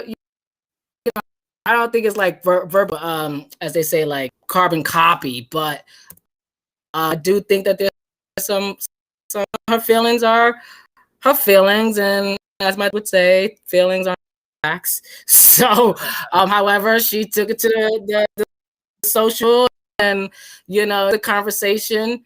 Did Sasha respond to that? Okay, no, so hasn't responded yet. Okay. No Punk, so I don't think she's too long. But she didn't tag her things like you got to really, the blog saw obviously looks like what she's saying, and clearly you put two and two together. And I mean, on one, it's a little disheartening because on the other hand, I know, like, damn, black women, here we got two thriving black women in the industry. We already know Black History Month, so I could definitely get that argument, debate. But I can also get where she's like, listen, like, I mean, we got to be honest. Like, one thing I would say about Triple H, maybe not much Vince, because Vince doesn't really think except for his own product, and I mean, literally his own. Like, he doesn't watch NXT unless he gets, I guess, thousands of tweets from the fans. But Triple H watches everything. So if you're sitting there thinking that Triple H is not watching IWTV when all of us are hashtagging the indies and watching, all the relevant like Moxley and everyone from AEW, Omega, all these people, like he's on. Like I just saw he signed like 3 wrestlers from the indies, literally just watching the other day, and he just took the Rascals from Impact. He got them on NXT now as the Wesley some shit. Yeah. So he's watching, Vinny is on the other. I don't know where the hell Vinny's at. They said what's declining. Everyone's, I don't know. Wish him well, knock on wood, but clearly we know who's running the ship. So honestly, he's Vince watching. Doesn't need to watch wrestling no more, man. He watches it to enjoy it probably, but like he doesn't need to watch it anymore. He just needs to run the business aspect of shit. And he's past those stocks going. He's past the talent relations. Like that's Triple H's job now. He should just do that. Get all the talents together, figure out who goes where, like I don't know. Right. He should just be kind of like boss role and not so much involved as much as he needs. He doesn't need to really be. Interesting you say that. I actually have a story about Triple H when he was actually asking, because that is a big question. Everyone wants to know, oh, Triple H, when are you going to take over? Because we hate that, as we're both just saying, like, to that extent. And if I remember, he said he's just enjoying doing what he's doing. So I don't know what that means, but I'm gonna take it as he likes what he got, this NXT, and how he's, they just launched NXT India to do Japan, and Japan said no mas, and then COVID came. So I don't know if that's gonna work out again. But they did get India, and they just let that go on a network, and it got that's a big win for them. Huh? There's a lot of fans. Yeah. A lot. Oh yeah. They got 20 million views in India for the spectacle they did end of January. So and I didn't see not one advertisement for it. Not even one tweet about it. Oh, until wow. it happened, until it was on. I was like, oh, what the hell? I like put on the network and it was just on. I was like, what is this? Yeah, I mean, you know, that, and I was telling, you know, Suplexity the other day about this and just telling her, like, listen, I know a lot of things about Vinnie Mac and I'm very, you know, critical, but I'm not gonna knock him when he makes, you know, things happen like that India thing is basically what they showed SmackDown the other day. Like, you know, what Vince McMahon is deep down, he wants to recreate history, lightning in a bottle. And he did that in India. The question is, can they continue to push it and put that energy there? And I think that's what they're doing, which is why they sold the network to Peacock. You guys got to look at their actions. They sold the network to Peacock. America right now is an open box. There's so much competition out here that WWE, they would have to buy every company. I mean, MLW, Triple I, AEW, PCW, all IWTV, everyone that's making moves right now that's getting online deals and Fight TV, like they cannot keep up. Before they were fighting themselves with NXT, you know, Raw, SmackDown. Now there's wrestling literally every day. I kid you not, every day, all day. And shout out to GCW that did the Fight Forever last week. I wish I could cover all matches for the whole 24 hours, but it was absolutely incredible. Those that watch, tweet us at DTA Podcast. Let us know your thoughts. I don't know if you saw it, Ant, but it's on YouTube. Check out GCW. Did a free event. It was incredible, man. It was incredible. It was like, I was blown away. And unfortunately, we'll never get that Did they had matches going throughout the whole 24 hours? All throughout the night, bro. How like literally, I went to bed. An hour long. Yeah, well, in the middle of the night they had an Iron Man match or whatnot, like, but to keep the night going or whatnot. But oh my, and they had it's so many. I can't, like, I was literally watching the whole night, and then I woke up and watched the next morning until it was Friday night at 8, all the way to Saturday night at 8. So I did not watch SmackDown last Friday. Unreal, like that's the unreal concept. Like, I'm surprised Vince hasn't come up with it. Really is, before. and they rate that. Thank you. That's my point. That's my point. Like, that's my point. Like, that's revolutionary. Yeah, like, dude, they raised. You ready for this one? They raised $55,000. All that money goes to independent wrestlers who are not working right now. That's what we're talking about when I say, like, yeah, like I say, you love wrestling. Like, that's what I'm like, yo. And I wish I had, you know, that much money, like, to give. And, you know, I gave my attention in tweets and whatever I could. But that's good enough. You know, people that gave all of that, like, that's incredible. That's absolutely. But and all that, I still didn't find this damn Sasha for me. You haven't found one picture of Sasha? Let me see if I can put it on my phone. No, I got it. I'm trying to put it up on my screen. I got it. It's coming, guys. But yeah, so that's Kiera Hogan. What I wanted to show real quick before we get to the Sasha comparison is this picture here of for those that don't know, Kiera Hogan is LGBT, and she is dating. Yeah, she is dating W by the name of Diamante. And shout out to Twitter for this one. And that's her girlfriend right there. That's the tweet when she won that team title. She was backstage at Impact. And she says here, best girlfriend ever. Thanks for always supporting me, being my biggest supporter. And she got the bottle of blue for my baby Blue.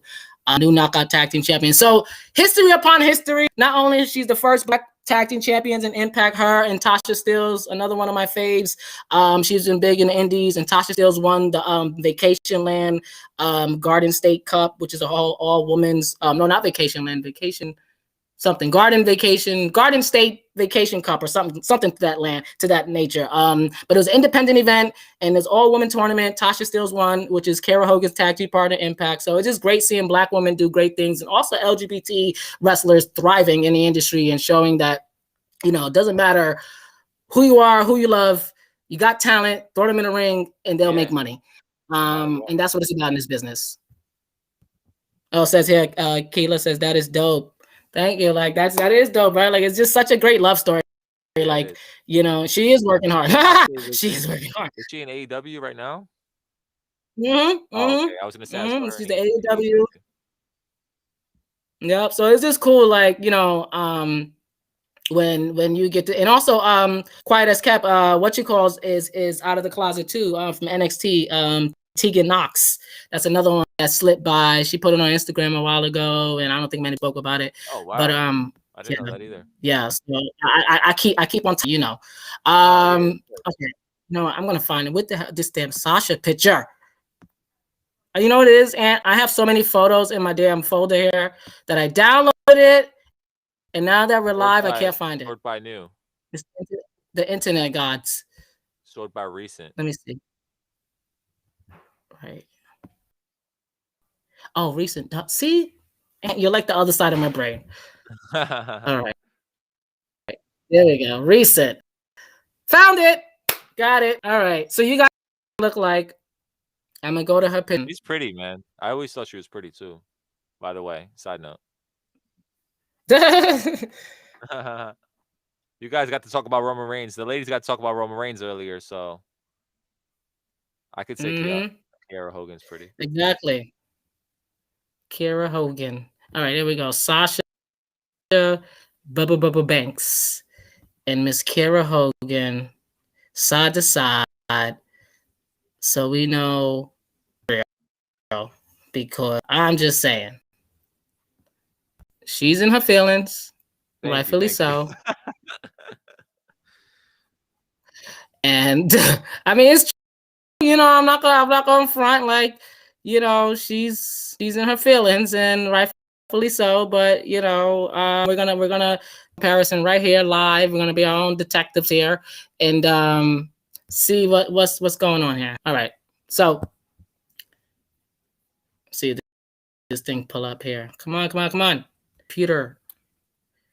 Okay, now that's Kiera Hogan. All right. And this is Sasha Banks.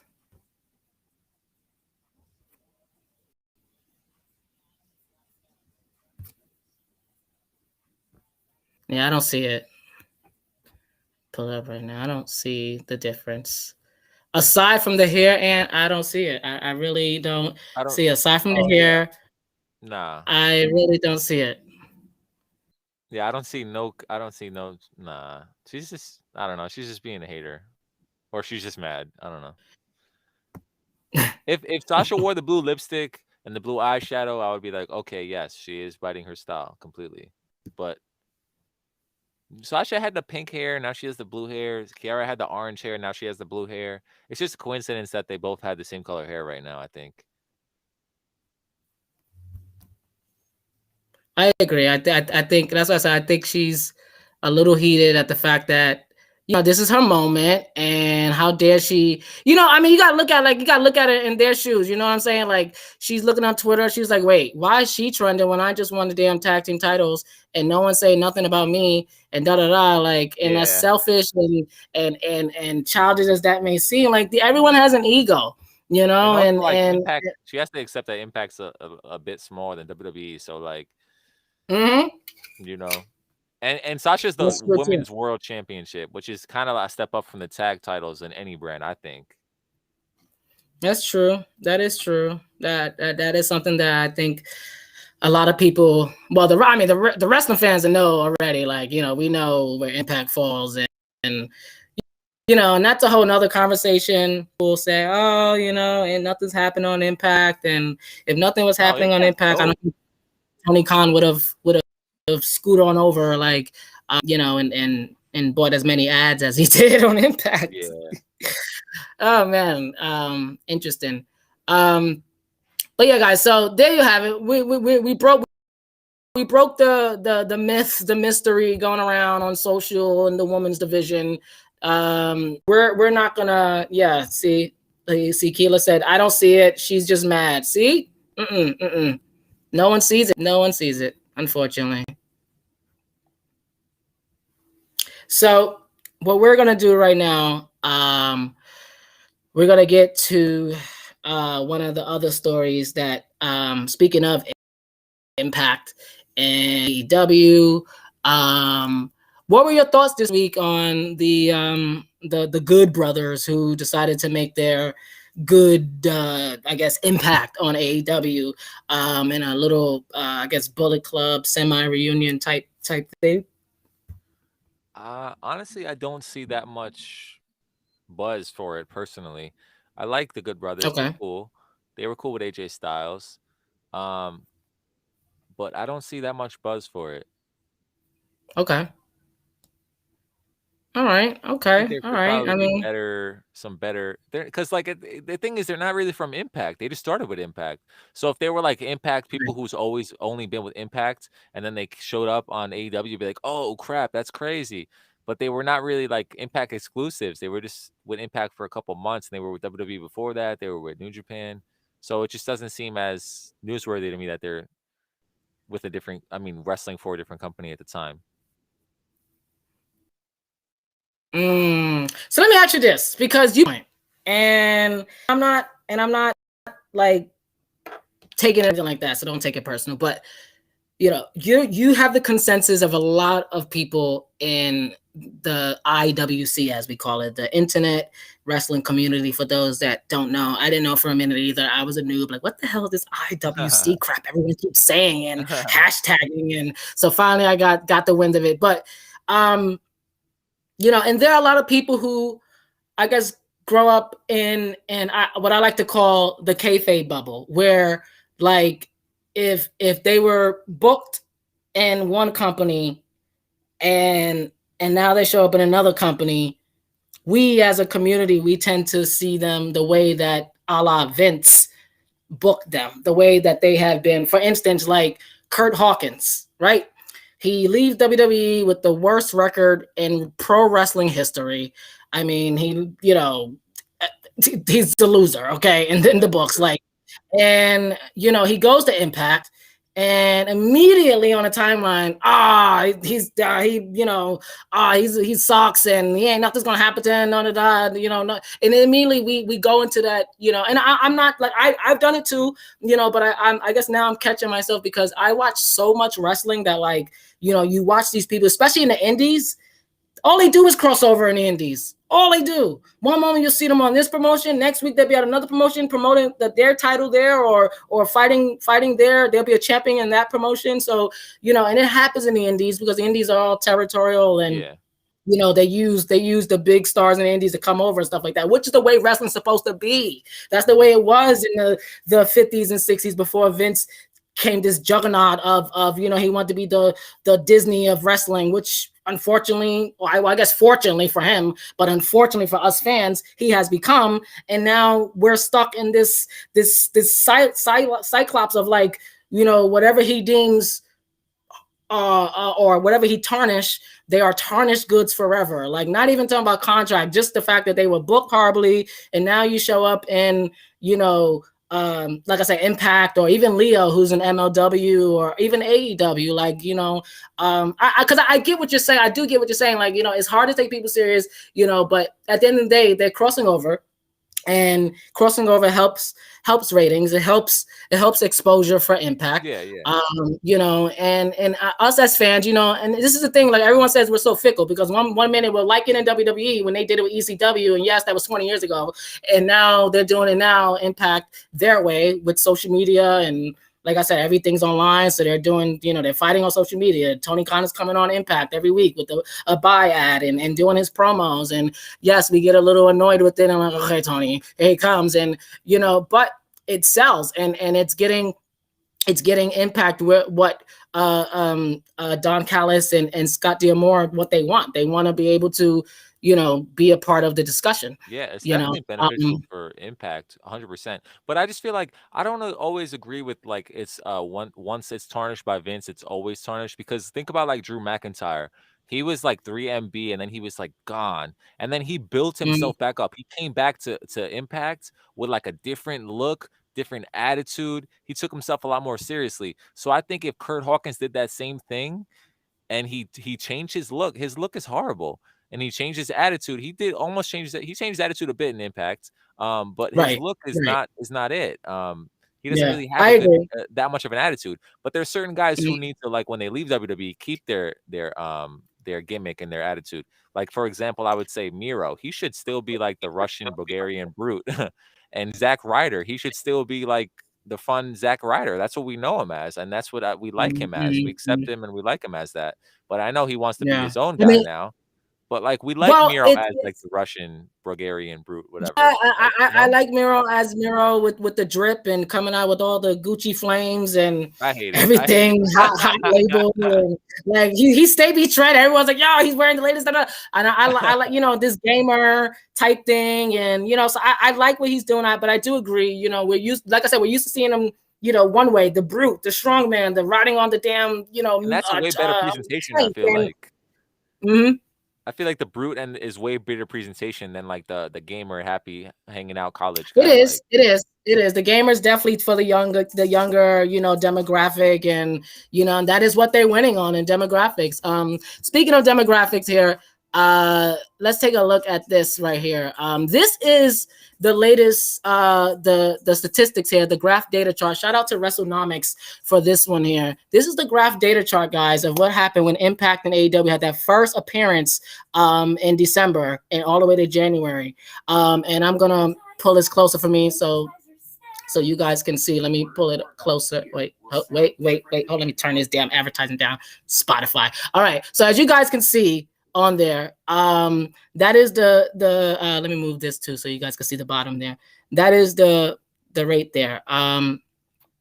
And as you can see, Impact, when it started out back in 2016, right?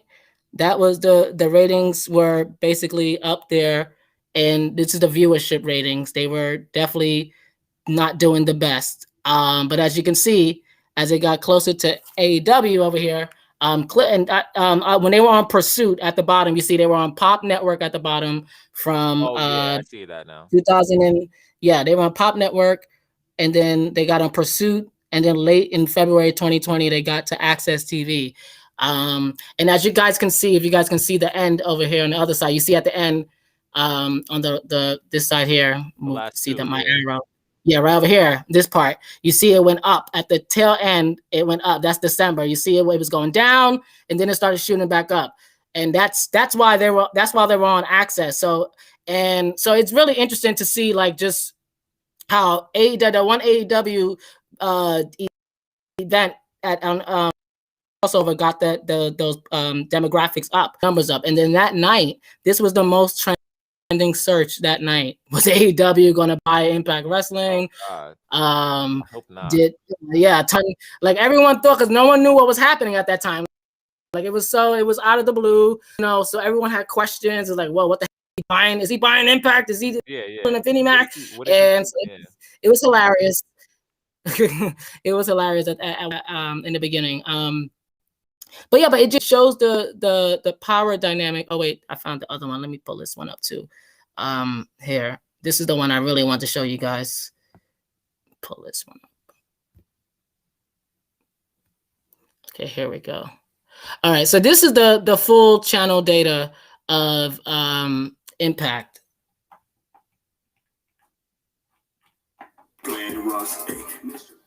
Right here, you guys see. So this is from 2015 to December 8th, that one episode.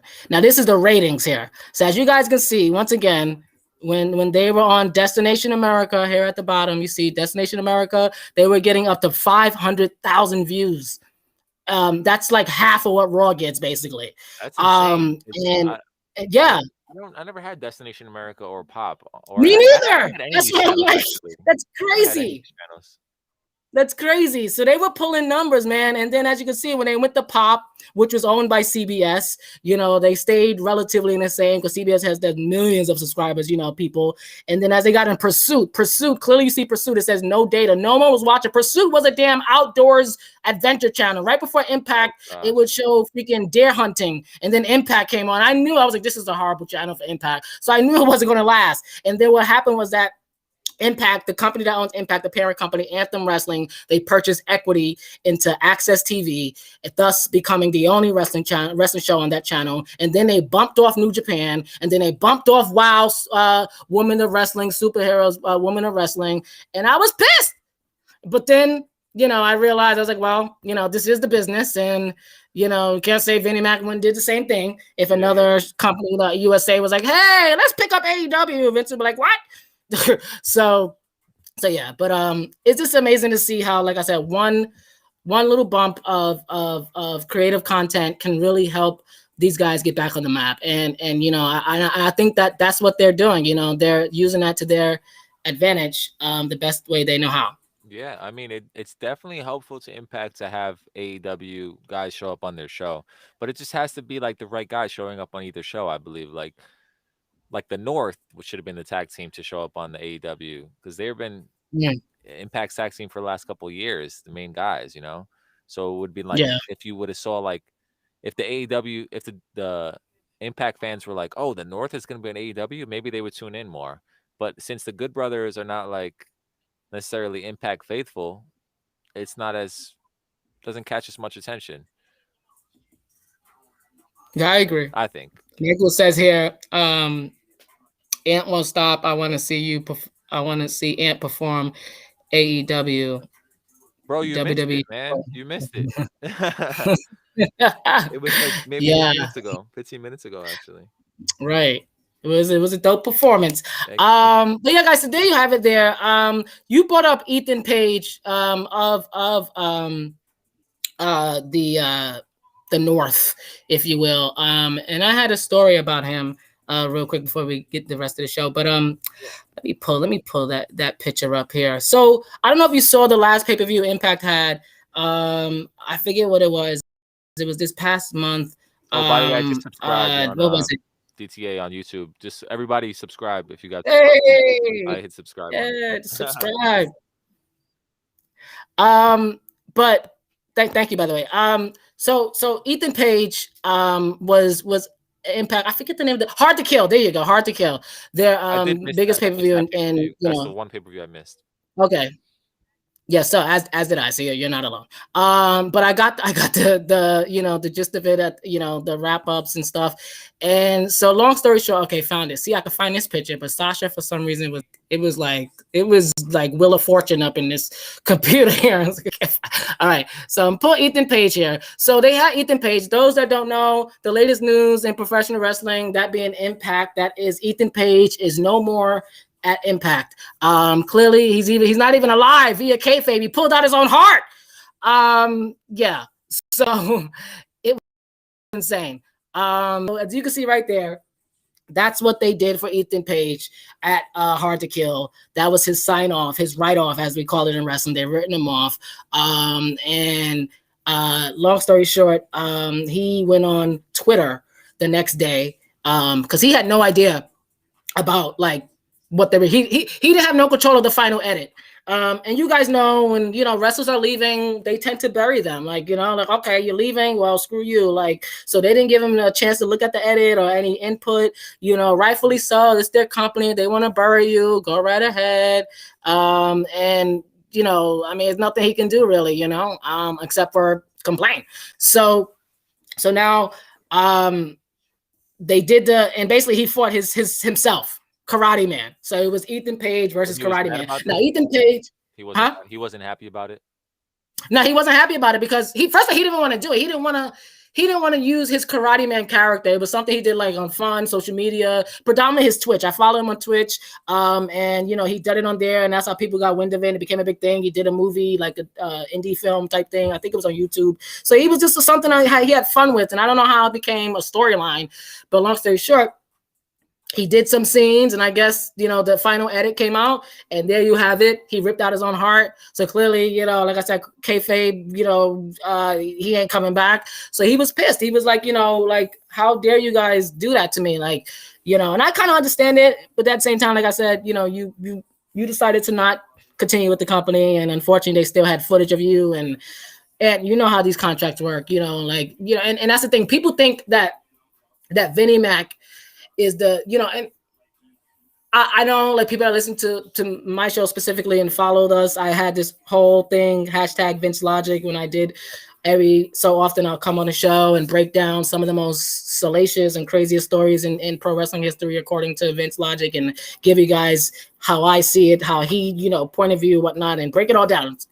good like rants and whatnot. But he's not the only one. Like, he set precedent, which is why when things happen in his industry, we throw our fingers at WWE, like when they did this whole Twitch thing, and now Vinnie Mac wants to, because of pandemic, because you can't afford to pay your wrestlers, which he really can, because the latest report just came out with the Q4 reports of last year financials, and WWE made more money on top of them so-called losing money, but yet firing people, and you really didn't have to. So they continuously making money without the pandemic. It looks like they may no longer not be doing live events, at least not that as strenuous as they did. They're no longer going to be doing 300 events a year. So, things are going to change, which is why, like I said earlier to you, Ant, they're going overseas. They're building a new legacy of wrestlers. Like, America is dry, is dead. Well, not dead, but it's just dry in the sense of it's oversaturated. And I have a story later about New Japan. They're making their way here. They literally they are here, but now they're like putting roots. So it's like, again, now you have the biggest promotion in Japan saying, you know what? Not only are we going to AEW, we're making home here. So scoot over WWE. Now you got the hottest promotion in Japan,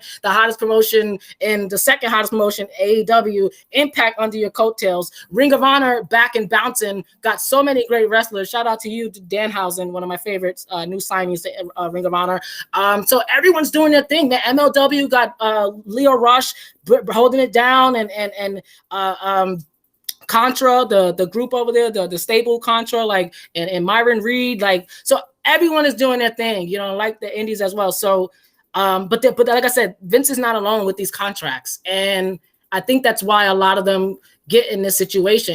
They sign these contracts, and you do sign your character. You sign the likeness of your character to Impact. I don't know if it's forever. Yeah, that's like Vinny does, but that's why it makes Pentagon sense. had to change his name like 8 times. Exactly. Penta Miedo, Pentagon Junior. He has like 10 different aliases. He still doesn't even have like. I don't know. I don't even know if he has rights to any of them. Yeah, absolutely. Speaking of names that you can't use, to this story, and then we're going to take a break and get to all the LGBT world. Well, more of it. Kara was the first. But let's get to this GCW situation. Donald, if you're still on the line, we're getting to it right now. So GCW, WWE. I don't know. What do I say? And do you watch GCW? Are you familiar with GCW? Game Changer Wrestling. It's like yeah, there are. Yeah, Game Changer Wrestling. I've been to like one of the shows, like a death match show. Oh, really? I don't really watch it though. I went to it like maybe 2 years ago, I want to say. It was really fun. It was cool. But I don't keep up with the product like that much. Okay. All right. Main shows I watch are WWE, NXT, of course, AEW, Impact, and ROH. Okay. All right. That's interesting. Like, I like I said, I'm so different. Like, I mean, I watch the main stuff, but I'm like, I can watch anything. Like, I watch the Joshi wrestlers, even in Japanese, like, I'm the kind of person, like, I just, but I mean, I can watch anything. I love wrestling, but those are the main shows that I'm like keeping up with, like on a week to week basis. Like I try to keep those standards, like Raw, SmackDown. Raw is, I mean, not the best at all. Raw is probably the bottom of the weekly list. SmackDown number one. It really is. NXT, AEW, Impact. Those are the top ones I have to keep up with on a week basis. Like. Okay, all right. I feel you on that. I feel you. Was up. I thought that was just like him starting a new character or something when I read about that. Yeah, me too. I mean, but then it came out that they released them. That's crazy. And I think with Impact, like the thing with Impact, a lot of people Impact does not, like they don't hang on to this for long. And it's true when you look at it. Like, I don't know if they don't want to continue to pay them.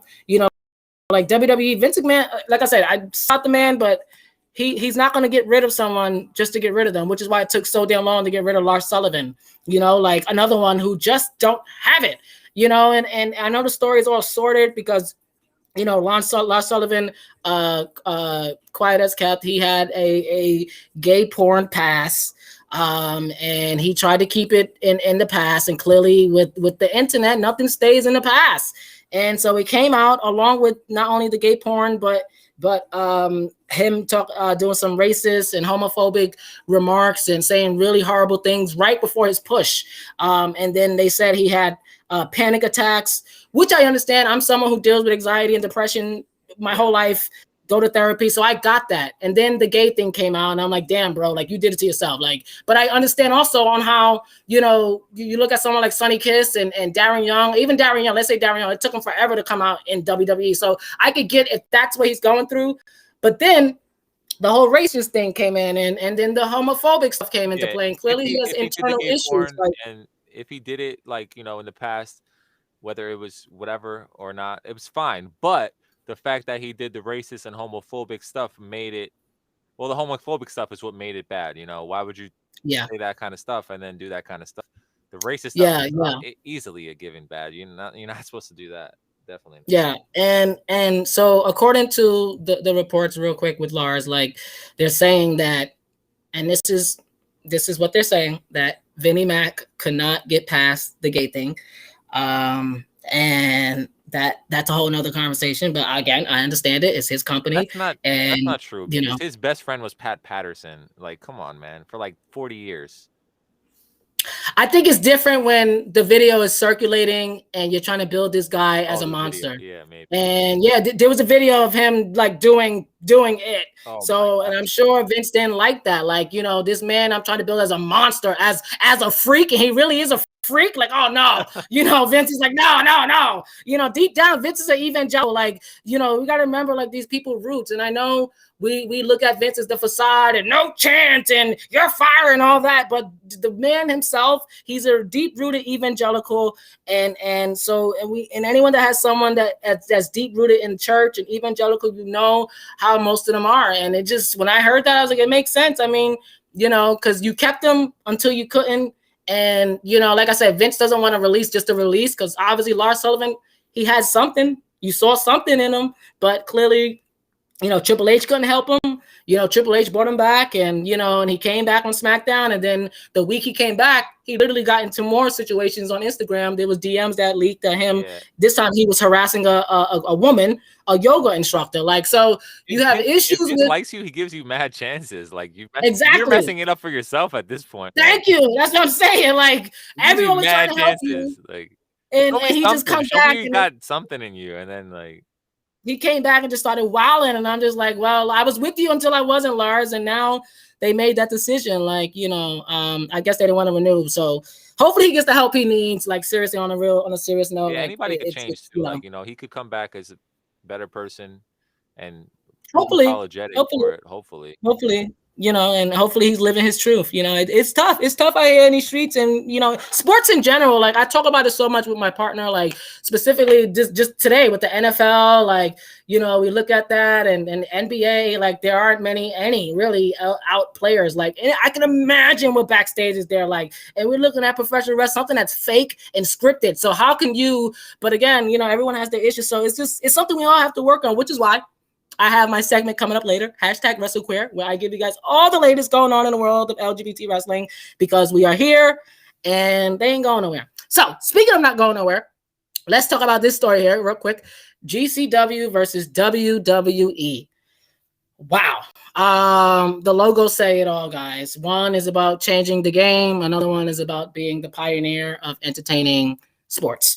But that's not the fight. But so those that been, you know, not been living under a rock, I'm sure you guys are aware of the gist of that. GCW had this situation that was they do every year. They have this thing called #The Collective.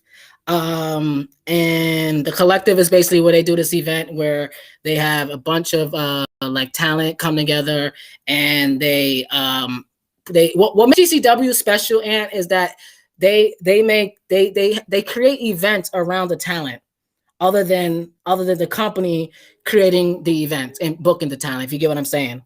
Like, GCW had events for everyone. They had an event called for the culture. Yeah, I like that one. And Yeah, yeah. They had for the culture. That one was all black, and they had like black everything black. And then they had someone I'm going to talk about a little later. Effie's Big Gay Brunch, which is obviously says in the name of the title, and it was just great to see LGBT wrestlers. You had the legend Mexican Exotico luchador Cassandro. Fighting Sonny Kiss, and I'm kid you not, like you think Sonny Kiss can't take a damn bump? You got to see that match. Kiss is nice. It was a street fight. Kiss for the first time in it was in Queens, La Boom, or that was in okay. I don't know what promotion it was. It was a Mexican promotion. Right, I think it probably was because he was in I went to see Pentagon that day.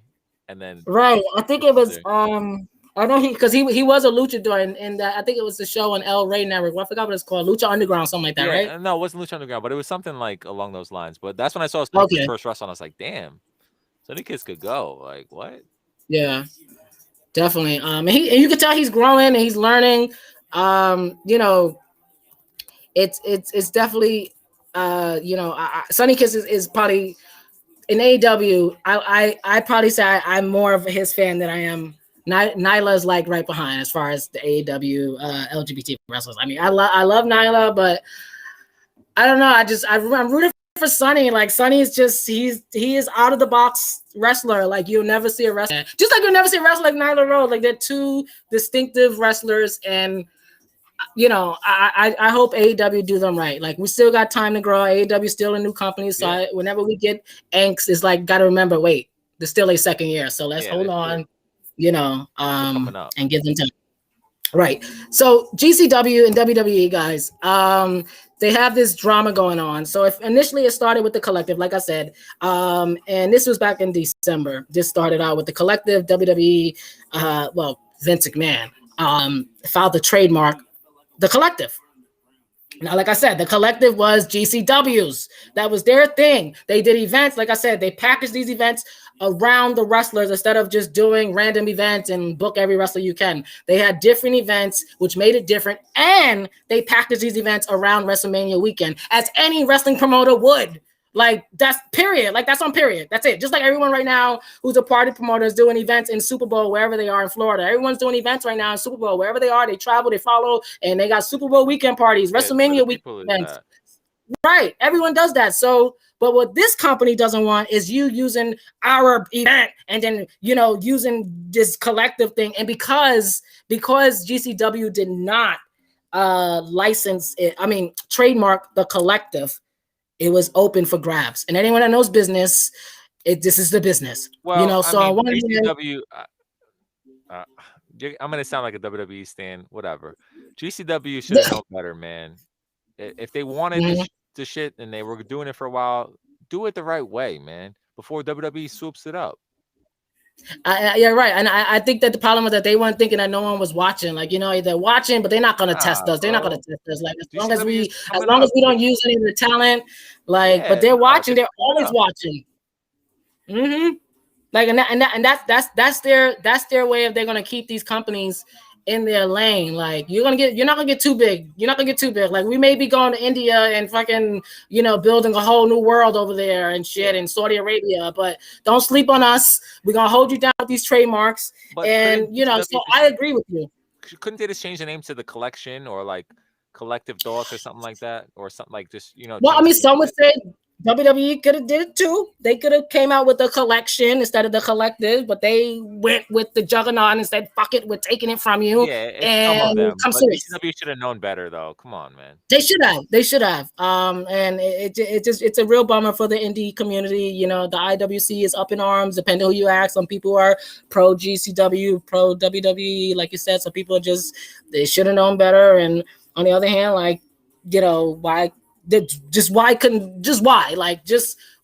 this is also too, like we were talking earlier about like the way wrestlers are booked in certain places and then they go to another place, like that brand loyalty stays there, like but this is where it comes from. And like if we're trying to be a more conducive society, like the IWC on Twitter and first of all, during the GCW event, during the event Fight Forever, I kid you not, almost every like 5th or 6th tweet was someone complaining about the YouTube chat box, because it was live on YouTube and Fight TV. Yeah. Fight TV with ads, you know, so everyone had ads, but yeah.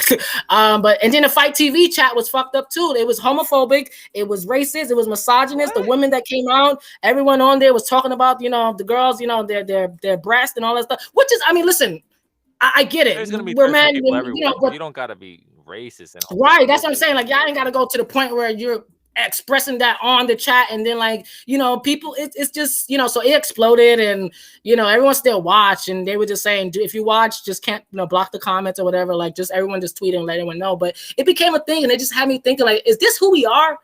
I mean, I know we do it politically and you know, socially politically, like, you know, we have to, you know, politics is divisive, you know, but you know, it's just really something, and it just really had me thinking, like, you know, because we need to do better, because clearly WWE is not gonna do it for us. In your community, like, come on, man, you guys got to get it together and stop acting like that, because that's not how like the most of us think, you know. Yeah, and it's crazy because it had me thinking, like, because you know, when wrestling was around the fans, like the fans did much. Like I remember Taya Valkyrie, who's gone from Impact, by the way. So she is a free agent. She may show up with her husband, John Morrison, or whatever the hell he's called in WWE. Taya would be sick in WWE. Yeah, she's a free agent, y'all. So go tweet her, and John I don't Morrison know. needs to get rid of the Miz. Like, they're so whack together. That, like you were talking about when I first joined, I'm not a fan of the mashup. Yeah. That's funny. We did speak about that. That's so crazy. We did, and they're still together. And Miz still has his damn Money in the Bank after he lost it and got it and lost it. It's just like, stop it. But anyway, I know Jericho's sitting back and just like, look at this damn company. They just don't know what to do, and that's my match anyway. So a little insider tea for you guys. No, but GCW, you're right. They should have damn locked it down. So now they can't use that collective unless they want to go to court. The latest reports is that they are lawyering up. So I don't know, guys. I think WWE may have bit off something. I don't know, but they are lawyering up. So we will see what happens from here. But it's insane. It's crazy. But they did respond, and yeah, and it goes on. See, it says here it was noting that it was for the trademark was for wrestling exhibitions and performances. So basically, you can't do shit with that. Nothing. It's insane. But yeah, they locked it down. So moving along. So we had the 24-hour wrestlethon, as I was telling you, and it was called Fight Forever. I was waiting for them to get sued with that one too. I was like, damn, you guys just took your thing and you're stealing theirs. Fight Forever, which is not really theirs, but you know, something we normally say in WWE or any wrestling field, like Fight Forever. So that was GCW there. Fight Forever. That's such a hard concept. Like the concept that they said Fight Forever and they're literally fighting for 24 hours. That's insane. Exactly. And they literally fought for 24 hours, guys. I kid you not. Like, I'm so serious. Go to YouTube, GCW, Game Changer Wrestling, put it in your watch later. So that way when you stop watching, and then, you know, sometimes YouTube just, I don't know, sometimes I wake up and shit's on another video. Like, how'd that happen? So just keep it in your watch later. And you guys, I'm telling you, it is some of the best wrestling. And you know what makes it even better? Because you know that weekend it was brick cold out. That's when we had like the temperatures were dropping all over the damn country. And you could see them literally, like the ones that came out in their, you know, their wrestling tights and stuff, they were freezing. And you could see the smoke coming off their mouth, and it's 3 a.m. and like everyone on Twitter is like, yo, I feel bad for these people. Like, it was an Iron Man match between Tony Deppen and Oliver, if I'm not mistaken. It was an Iron Man match in the middle of the night, and it was incredible. But it was outdoors? The event was outdoors? No, it was in like a house, but you know, the warehouse didn't have heating, I guess. Like, they call it the GCW Performance Center, but it was like a warehouse, some shit like that, like a bar. They did it. It's their location that they always film. Oh, that's sick. They called it the Performance Center. Right, exactly. That's what I'm saying. They kept fucking with everyone. Like, I was like, yo, y'all keep trying it. And then they had Terry Funk. Dustin Rhodes asked fans to pray for Terry Funk. Is he not doing well? Michael said Dustin Rhodes asked fans to pray for Terry Funk. Oh man, I hope he's okay. Well, you know, we're praying, definitely. I hope it's okay.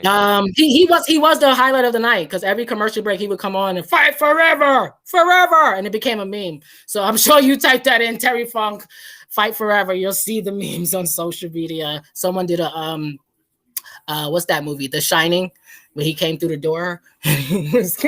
Yeah. Oh man, and they put Terry Funk's face is hilarious. So the drama with this event now was drama with this event. So GCW was gonna book this wrestler by the name of Cora Jade, and apparently WWE pulled her from the match of Fight Forever the night before. So the owner went to Wrestle Inc. And the owner, Brett Lauderdale of GCW, went to Wrestle Inc. and spoke to Nick Hausman and spoke about it. What's going on? Okay, wait. I got an update on Terry Funk. I just wanted to check because I was worried too. Okay. It says Justin Rhodes said, just to clarify, guys, Terry Funk is just in severe pain with his hip. He's a tough son of a beep. Listen, I know that feeling with the hip. I'm having hip problems, quiet as kept. Like, I know I'm young, 35, but I may need some type of, I don't know, I gotta see my doctor, but well, actually I gotta get x-rays, so pray for me. But I'm not as bad as Dusty though. Like, I can still move. I'm sure Terry, I'm sure his age is probably worse off, but hip pain is no joke. Like, yeah, I had to literally turn around from the store yesterday. I was like, I can't do this. It's like, I can't, we got an Instacart. But I think mine is arthritis. I don't know what his is, but anywho, I'm sorry. No, I'm rambling. No, but so the GCW Fight Forever event, like I said, they were gonna book this wrestler by the name of Cora Jade, FKA Elena Black in WWE. Formerly known Elena Black, Cora Jade in NXT. They were gonna book her at GCW, but WWE pulled her. And the owner, Brett Lauderdale, went to Wrestle Inc. and spoke to them about it. And he says here that was a match and it was cleared. I would love to say, oh, the evil WWE stepped in and screwed us and whatever, but I don't think that was necessarily the case. Lauderdale said, I think that as far as Elena Black, aka Cora Jade, goes, there was a certain timeline they had on when she was going to report and when she could, when she was going to report and she would start becoming a part of their product. And I think that's what happened with her timeline got sped up. Yeah, okay. Yeah, I listen, I think Brett is playing nice. And clearly he don't want to add more salt to the wounds. They're at war with the legalities, and that may be true. That because sometimes they do have them on, like when they're bringing new wrestlers in, they have them on development and stuff like that. And they may be on NXT, but they might not be on TV if they do like dark matches and stuff like that, or maybe 205 Live or Main Event, wherever the hell they're filming at.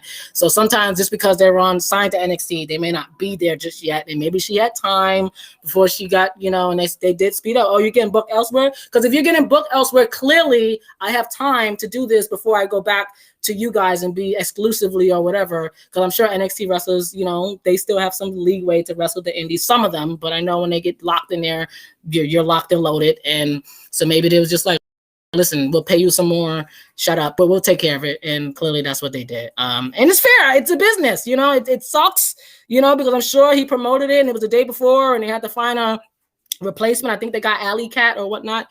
I forget who the replacement was, but it happens, but the war is real, guys. So I don't know. I don't think AEW is on their sites right now. I think it's another W in there that they have their sights on. But there you have it, everyone. There you have it. Donald, that was waiting earlier, and Ant, that's the latest with this drama with GCW and WWE. I honestly didn't know much about that.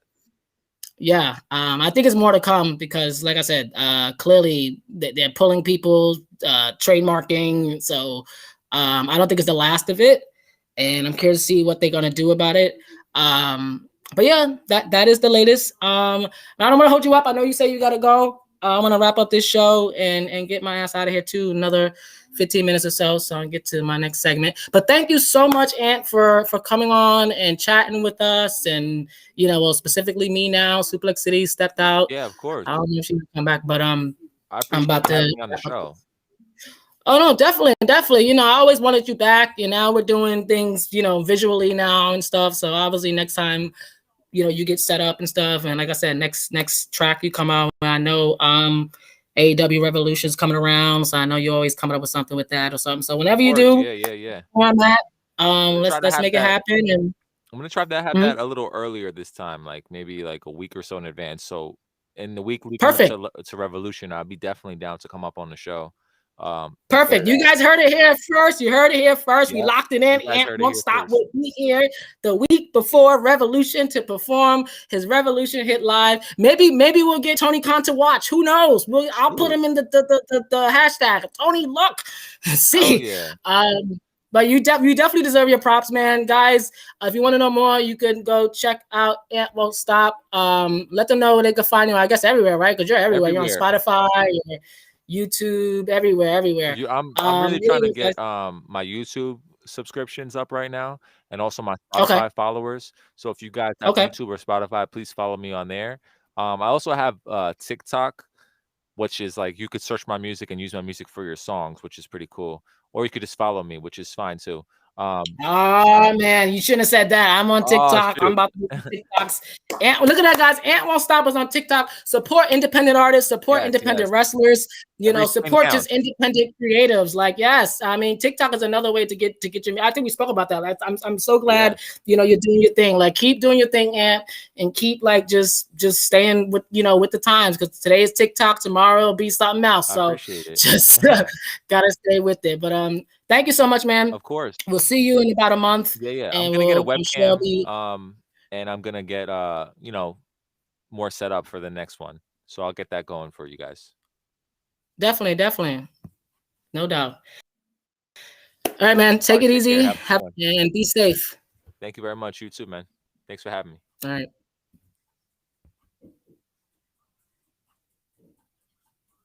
All right, guys. So what I'm gonna do is go to a quick break. But first, we lost someone this past week. We lost Butch Reed. He was a Black wrestler in the wrestling world. For those that don't know who he was, a legend, some would say.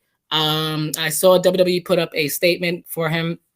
And normally I would do like a bio type thing, but right now we're running out of time. I just want to give my condolences to the family. And I just want to, share that news with you guys. As it's always sad when we lose someone. I know we're all still reeling from Brody Lee, and it definitely still hits home when you look at pictures and stuff like that. So we have to stay tight as a community. We have to continue to support each other. I know it's tough with just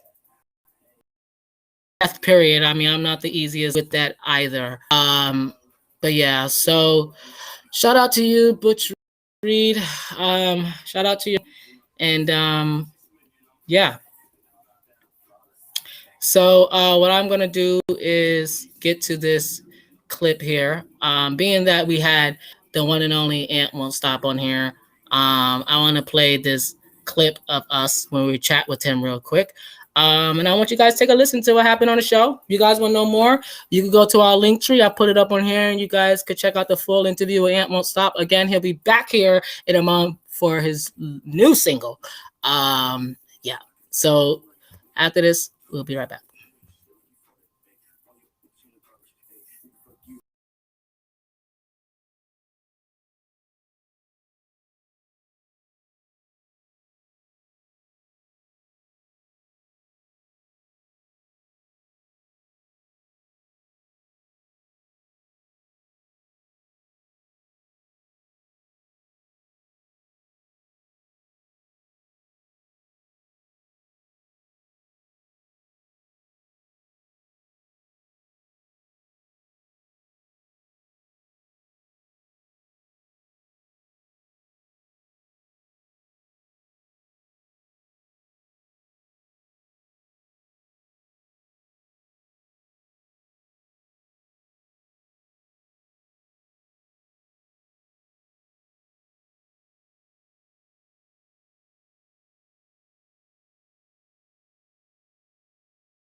Tell us a little bit of you told us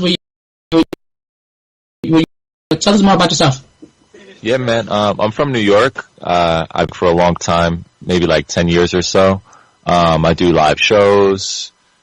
I make music, make some wrestling songs. Mm-hmm. Yeah, that was a dope wrestling song. That was dope. Thank you. I appreciated it. Yeah, definitely.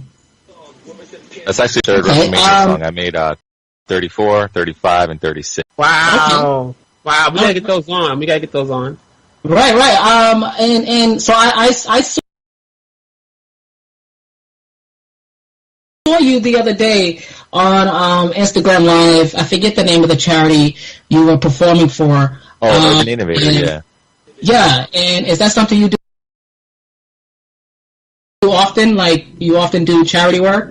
Whenever I get the chance to, of course. I always like to give back as much as I can, even if it's just donating my time or my performance, I love to help out. Okay. All right. Now, so this is a wrestling show, and it's got some questions,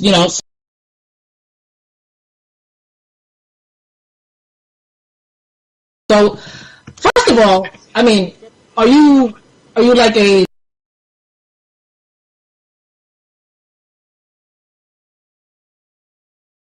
only strictly WWE loyalist, or do you watch a little bit of everything? I think I saw you at AEW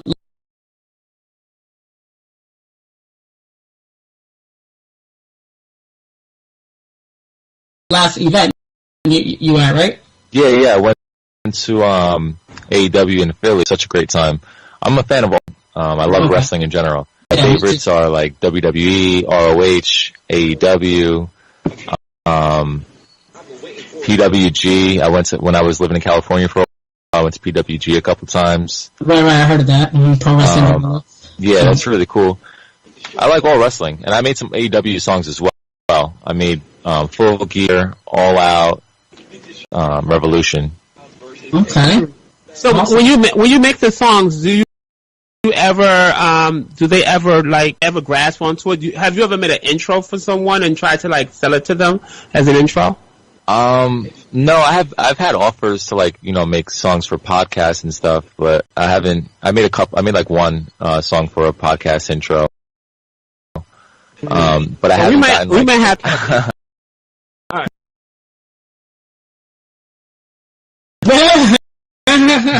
But I haven't sold any songs for any wrestlers or companies yet.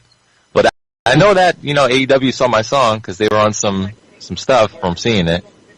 Okay.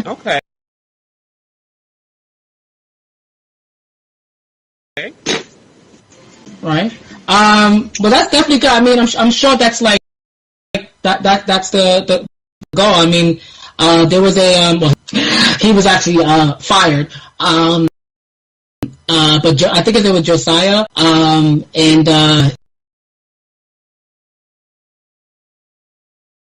Same thing like you. He did the music, and I know he's pretty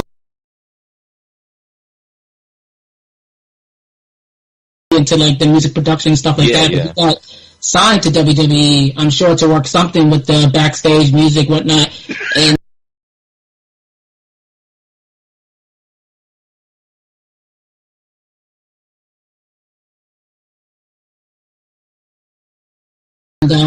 now he's doing something with Leo Rush, but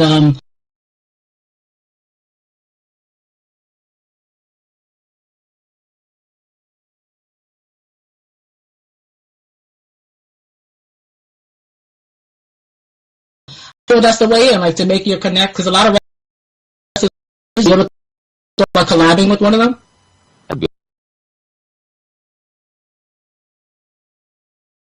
Awesome. My favorite wrestler who does music is probably R-Truth, because he's just cool. I don't know. I feel like he's just cool about it. He's not he seems very humble. If he likes someone he'll probably work with them.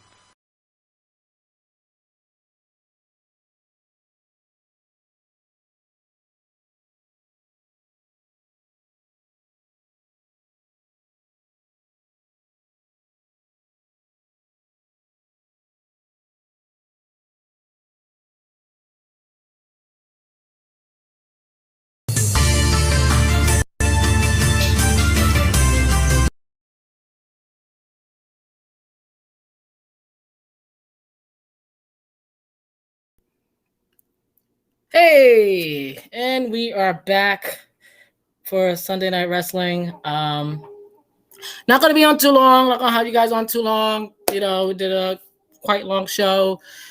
Had some guests. When guests come on, the show just lingers. So hope you guys sit back and just, you know, chill out with me on this Sunday. You know, we're all quarantining, whatever.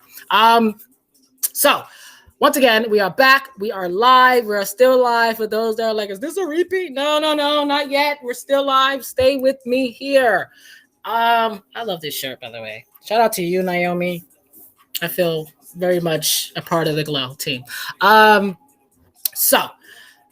where did we leave off? So what I want to do is I want to get to a little something that we here at DTA Podcast on this old little messy show here, what we would like to call none other than hashtag WrestleQueer. And when I say WrestleQueer, boy, do I mean WrestleQueer. We have a lot of news in the world of professional wrestling, and one of the people that we are going to be talking about is none other than this man here, and that being the one and only Effie Daddy. Yes, guys, you are in the hashtag LGBT WrestleQueer segment of the show. And yes, right now we are talking about this guy here, Effie, who is the man who walks around in spandex tights and all that. And he is the gayest of the gayest. Hashtag WrestleQueer. Hashtag wrestling is gay. Everything that Effie does, I love him. I love him to pieces. You guys have no idea. Like, he is, you know, someone that I really, really connect to. And there's a lot of reasons why, and I'm going to explain that for you guys. But before we get there, let's take a listen to what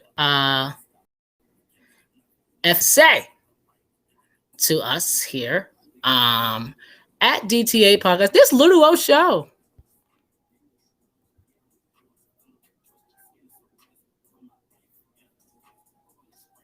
Give me 1 second, guys. Let me pull this crap up.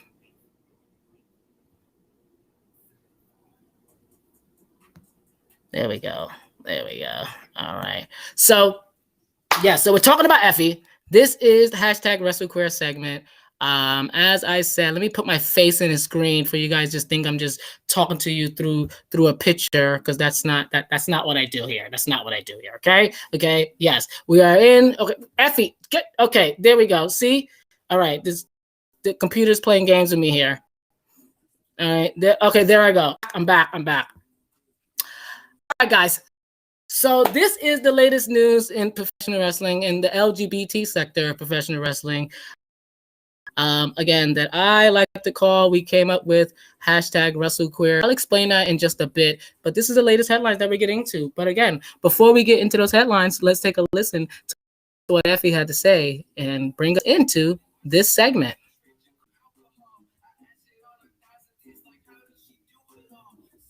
What's up, everybody? This is Effie, and you are listening to the DTA Podcast. That's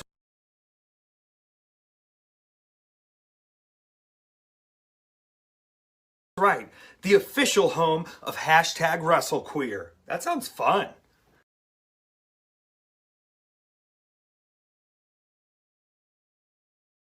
Effie, thank you. Can I tell you guys real quick? Hold on, let me tell you. So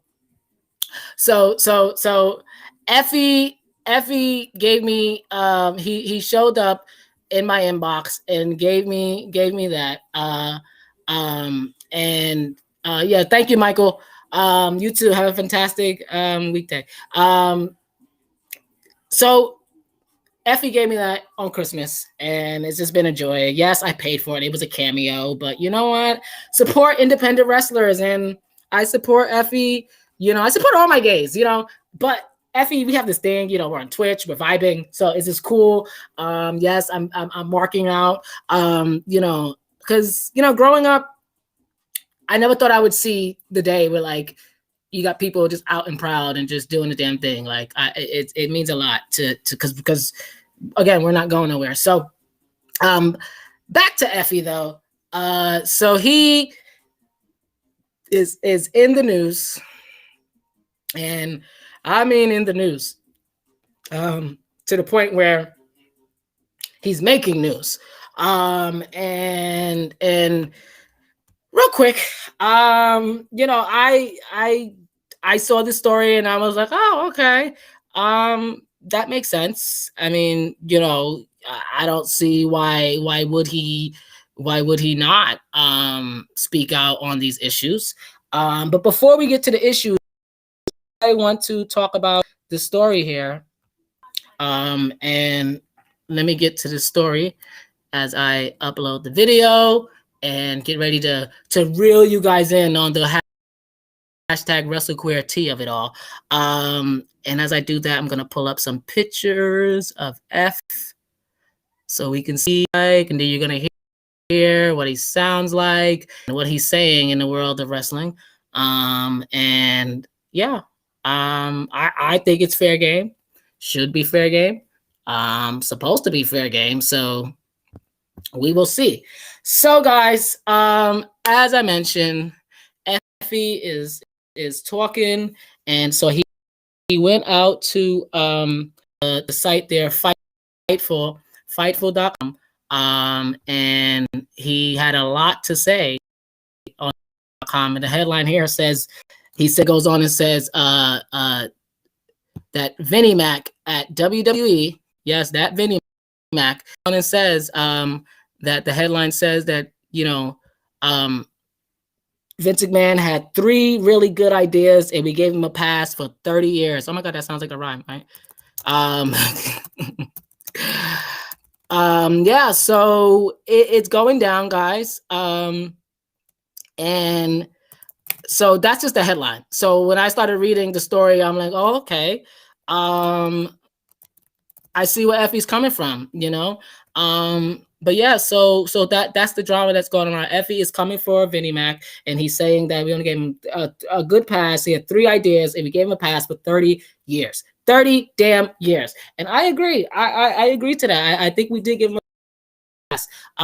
And so the article goes on real quick. He says here, because it talks about him about being on Twitch and how every Monday night it's hashtag Monday Not Raw. Okay? Hashtag Monday Not Raw. Follow Effie, 8 p.m. to 11 p.m. He competes with Raw. I watch it. You know, thankfully, I have my little Sling app with my dual screen, and I watch it. I do both. You know, when Raw is boring, sometimes I full screen Effie, and sometimes I come out of Effie. Okay, Effie, this match is boring. Let me see what's going on Raw. I like to do that. I'm a fan who like the dual screen. Clearly, I watch a lot of wrestling. Leave me alone. So, and it goes on and says here, it goes on and talks about the Twitch and And he goes on and says, the little bubble we live in so many times, there are so many people who would like to see it and get involved, but we can't scream at them because they don't know who the first heavyweight champion was. We can't yell at them and treat them like crap because they don't know everything, because they're coming in with genuine curiosity, and we're able to turn people's minds around a lot of the time because of Twitch is global. And he goes on here and says here about there's a bite of nostalgia that we have almost rejected in this new form of Twitch. And he says, but WWE loves that safety net of the nostalgia bite. And so, yeah, so he goes on and on, talks about him and Zicky. Him and Zicky does a lot of great things. Then it says here, it's a whole new dawn, and I'm glad we held out for this future transition. I'm still a guy who truly believes Vince had really 3 good ideas in the 80s, and we kind of gave him 30-year pass and surrounded him with the right people. Once you make 3 good ideas, hold on, what the hell just happened? Okay, let me pull this article up again. Freaking internet. He says here, once you had 3, Okay, yeah. Once you had 3 good ideas in the 80s, and we kind of gave him a 30-year pass around him with the right people. Once you make 3 good ideas in the 80s, revolutionizing pay-per-view and closed caption, revolutionizing what sports entertainment looked like, and revolutionizing that TV distribution into your pay-per-view model, right? Called the network that you sold because you couldn't do nothing with it. Okay, anyway. So Effie is reading the girls, and I'm here for it. And for those who are like, who the hell is Effie? What the hell he's saying? I want you guys to listen to your own words and take a listen to this.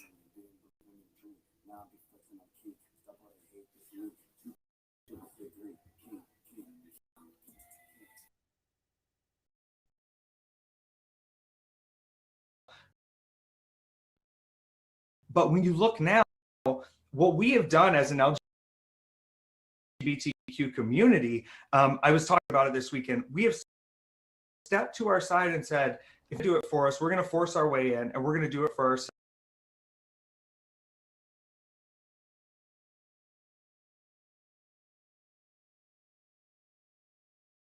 We're going to clear our own path. And now that path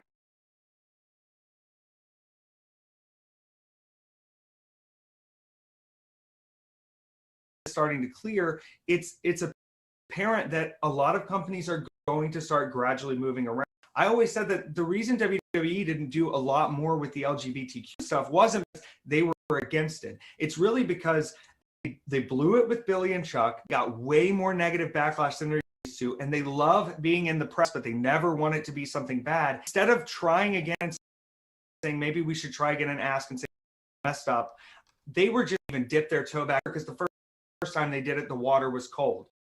It's not necessarily that they're sitting around going, never have a gay on this show. It's them sitting around going, we really know how to do it, and we're scared to ask because the last time 20 years ago, it didn't work out so well. So now when they see us able to succeed and seeing these life and seeing that spirit in the LGBTQ community that is punk and we're going to do our own thing, it's becoming a little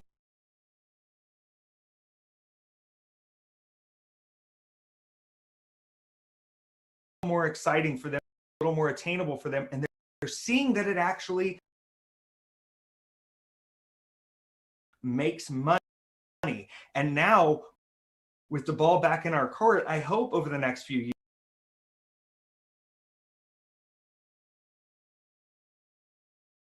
years that not featured prominently, but that it's really not that much of a deal anymore. Big idea of Effie is that Effie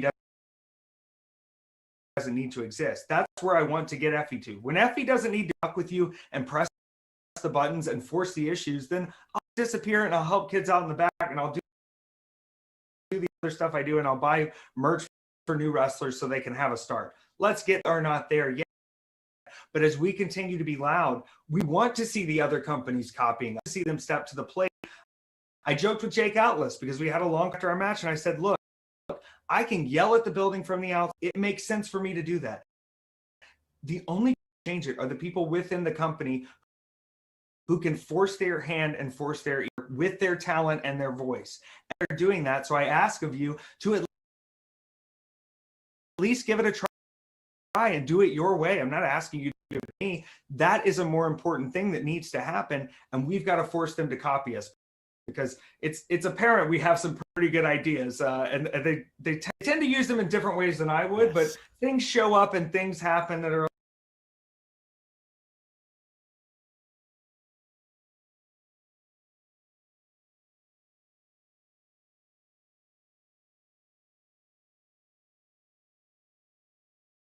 a little pointy, and I don't mind it anymore. I want them to catch up. If we have to force them in a capitalistic up, then we're going to keep throwing the craziest shows. We're going to put on the wildest talent. We're going to show all the skills that you missed out on, all the storytelling you missed out on by not being inclusive for so long, and you'll follow behind. I mean, you're getting laughed right now, even though you're in a bigger, fancier, faster, more expensive.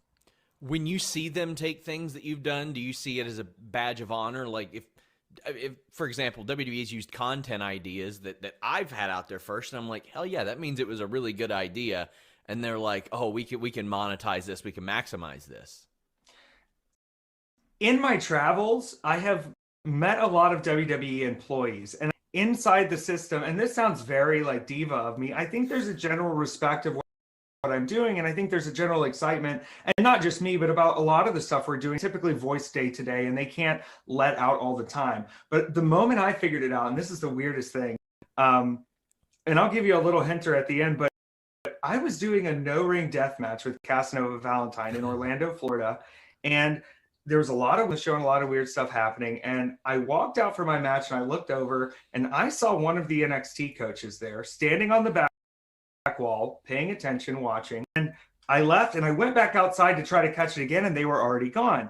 And somebody was like, "Oh, do you think they're a fan of no-ring deathmatch wrestling?" I said, "No, I think they are a fan of the amount of connection we have with our audience, the trust we have, and the amount that they see a connection between someone like an Effie or a Casanova Valentine."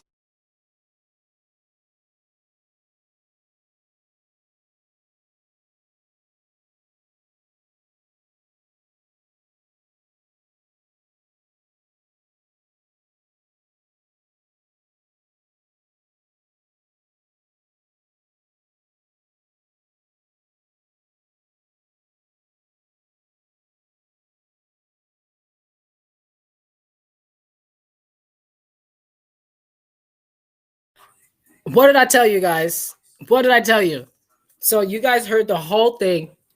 That was the whole, well, not the whole thing, but shout out to Fightful Wrestling. You guys want to hear the whole thing, you could go to Fightful. They did like a 45-minute interview or whatnot with Effie. But you heard it there. Like, you know, they took the Billy and Chuck didn't work. None of the stuff worked. And then they don't try to, like, you know, to make nice, if you will. Like this is the same company that literally took Darren Young and made Darren Young great again, like after you know who, his butt buddy. So it's like, come on, like you got to put two together. He has a very excellent point, and Effie has been putting on some of the most incredible matches that I have ever seen as a wrestling fan, and that's without a doubt. Like, you know, and when he opens his mouth, yeah, people are listening. When he goes on Twitch, yeah, people are watching. When he has a match, you're damn right, they're looking and they're taking notes. Like I said to Ant Won't Stop, shout out to you. Like, Triple H is watching. Okay, he may not know what to do, which is why he brings over the masculine wrestlers, you know, like Jake Atlas. Jake Atlas is you know, he's one of us, LGBTQ, but he is a masculine gay. You know, he's not Sonny Kiss. He doesn't, you know, does the outlandish things that Sonny Kiss does. He's not real a femme gay, as we call. Like, he's not out there wearing, you know, women's tights and all that stuff. Like, Sonny Kiss is obviously comfortable in his own skin. Sonny Kiss is obviously who he is, and that's that, period. Like, but then you got Jake Atlas is who he is, and he works for someone like Triple H, who don't know how to necessarily book someone like Sonny Kiss. And that's why I stand for Sonny. I'm so proud of what AEW is doing. And as long as he stays relevant, as long as he's still back there with Joey Janela, who's going to continue to push him. And I love what they're doing with them. Eventually, hopefully we get somewhere with the tag team, you know, and eventually, hopefully Sonny gets somewhere mixed in there, you know. Listen, even if he doesn't win a title, I'm fine with just having Sonny on television. Like, right now, we need to see that because it's important. And Effie has a point. Keep stealing from us, because it only says that you know that you're watching.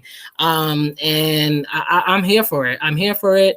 Real quick, as you guys can see, I have my other shirt on, my gay Tannic Panic shirt. You guys can see. Let me take this damn thing off so you guys can see my shirt at home. Pull up this screen here. Yeah, so gay Tannic Panic. This is my shirt here with Effie and what's his name? Danhausen and Effie. Yes, I am a fan, guys. Shout out to them too. They need some gold too. Up in the Indies though. And Danhausen here. Wait, no, here. Danhausen is in Ring of Honor. So there you go. But yeah, support independent wrestlers, guys. Support Effie. And yeah, so speaking of support, there is another wrestler who needs everyone's support right now. And this news broke literally yesterday. And so we have a new member of the LGBTQIA community. And that being none other than, formerly known. Let me get the story. Where is it? So much news happened, guys. We got Kenta and AEW. We're not even gonna get to that. We got MLW next week. MLW is doing Leo Rush versus Laredo Kid for the Triple R. They're doing title versus champion. The Triple R champion, I think he's the cruiserweight or something like that champion, and then Leo Rush is the middleweight champion at MLW. I'm gonna watch that, come back here live and chat with you guys about that, but definitely keep your eyes locked on that. So yeah, we have a story here, guys. There's a former WWE wrestler. Let me pull up this story here. A former WWE wrestler who comes out as transgender. Transgender. They made the announcement on national television, that being Extra TV, and he goes by the name of none other than former WWE superstar Tyler Reks, who is now known as Gabby Tuft. Real name was Gabe Tuft. Now his transition name is Gabby Tuft, and that is his wife her wife.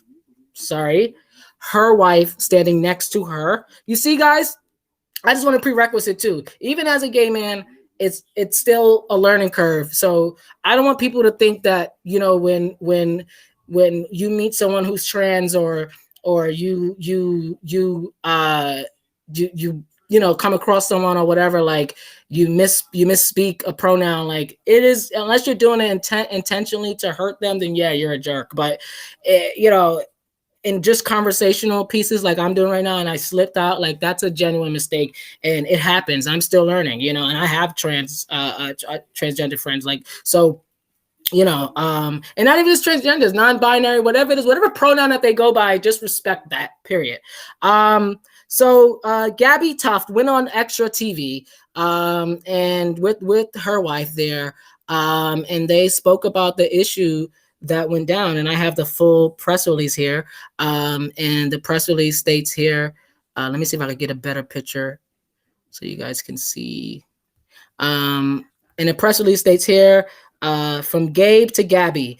Gabe Tuft, a former WWE superstar, ring name Tyler Reks, make a long-awaited gender reveal exclusively on Extra Television. And it goes on and says here, Tyler Reks, a tough pro wrestler who made opponents quiver. To cheer millions of adoring fans, he battled in the iconic WWE Mega TV events seen across the world, such as Raw, SmackDown, WrestleMania. But Gabe gave all that up, that WWE fanfare, to spend precious time with his two of his most loyal fans, his wife and their little daughter. Oh, wow, they have a daughter together. Wow, that explains why she was still with her. Like, clearly the love is still there. Wow. I'm trying to find the other picture so we could get a fair shot of. Let me see. There we go. All right. So yeah, and it says here, finally, with the blessings of his wife, Priscilla, now her wife. That's Tyler Reks before, and Gabe Tuft, now Gabby Tuft, former WWE wrestler here. And it goes on and says, finally, with the blessing of his loving wife Priscilla, Gabe is ready to reveal who he really is. He's known for he is now known as She, beautiful, wise, witty, and wonderful woman called Gabby. Gabby is about to share her thrilling story of gender transition from a WWE superstar, bodybuilder, fitness guru, motivation speaker, and motorcycle racer to a fun-loving, fabulous female. She have been finally set free and ready to rule her world. I think it's an incredible story. of how we're all able to evolve in life. Clearly, you can see that's her wife Priscilla right there, and they have a child. So it's not worth of just breaking things up. And look how happy she is. I mean, come on, how can you not be happy for someone like that? Although there are people who probably would beg to differ. Yeah. So speaking of marriage and stuff, shout out to none other than real quick, none other than Nyla Rose, who celebrated their anniversary, her and her wife. I saw her wife tweet that on Twitter. Yeah. So I just wanted to say that real quick. I think I have this video here.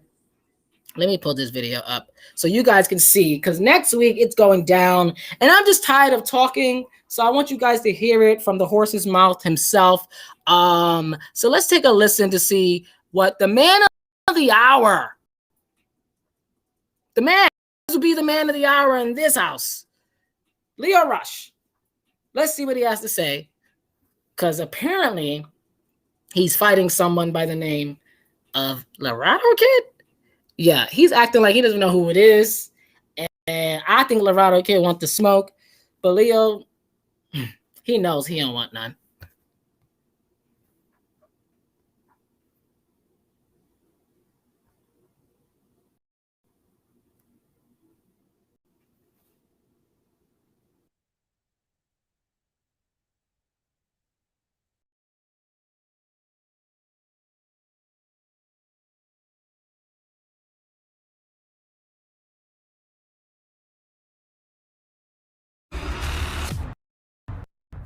Listen, I'm about to head in this meeting with my agent, but before I do that, I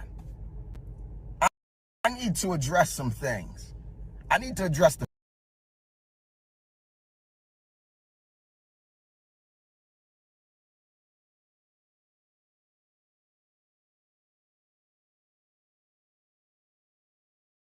fans, my fans in particular.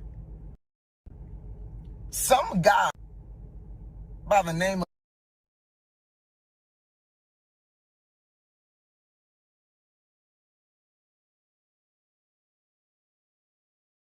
of Laredo Kid decides that he wants to challenge from my MLW middleweight championship. You want to fight the money weight?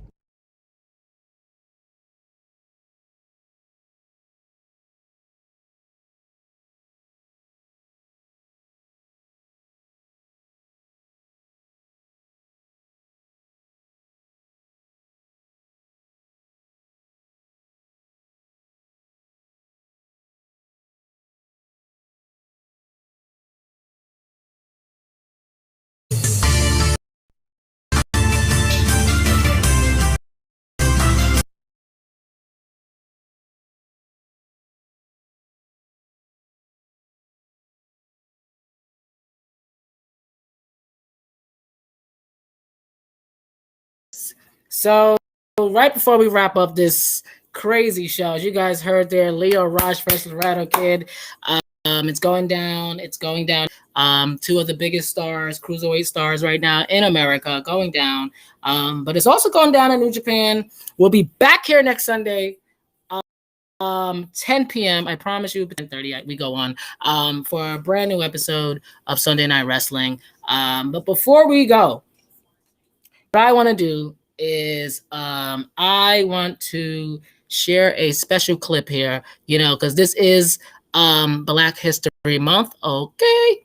And yeah, so I want to talk about this real quick. As it being Black History Month, you guys know I am Black, okay? And so it means a lot to me when I get to see wrestlers who speak the truth. We're still looking at you, AJ Styles, and girl, AJ Styles, we watching you. No, let me stop. I heard some things, but we're not gonna hold the truth. Next week, we're gonna break down this Taker thing, And I'm definitely looking at you, Taker. Styles, I don't know. I moved on, but girl, we'll come down back to that point. But no. All jokes aside, I love when I see wrestlers, just tell it like it is. And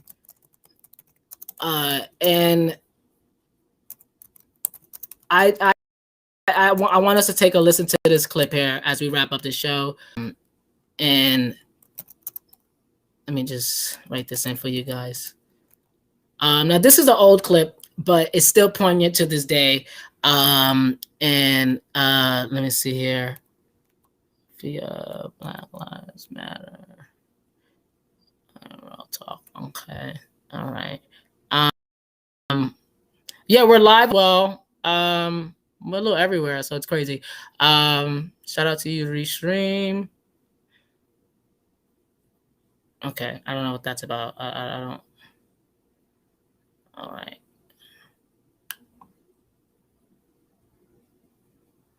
Okay. So I want to share this clip here. This is a clip of the one and only Mustafa Ali of WWE, and he's talking here about what Black Lives Matter really is, about the movement and everything. And I thought it'd be interesting for us to take a listen to that clip as we roll out this show. Once again, my name is Peter Parker.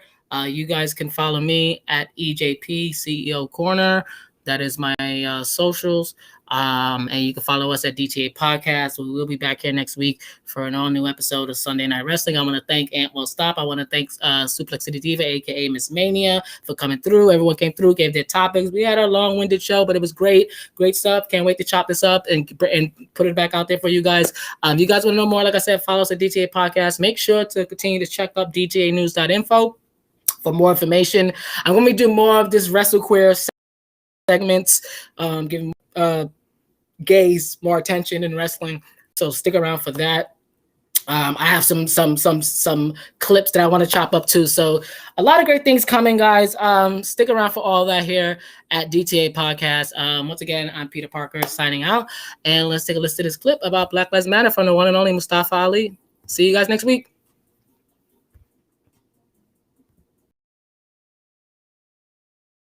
Had a lot of time on your hands, and one thing that we've all noticed you've gotten heavily involved in is the very movements for social justice that are going on around the country, even the world. Talk to us a little bit about that. I mean, obviously that's a super serious topic, and you have to speak when it's, especially when it's the right thing to do, and the right thing to do is a lot of people don't know is I have 4 years of experience as a police officer. Boom. I was there. Awesome. I saw it. I understand it. And I can say without a shadow of a doubt that no real change will happen until we change the criminal justice system as a whole. Mm-hmm. A lot of people don't know this. The earliest inception and creation of the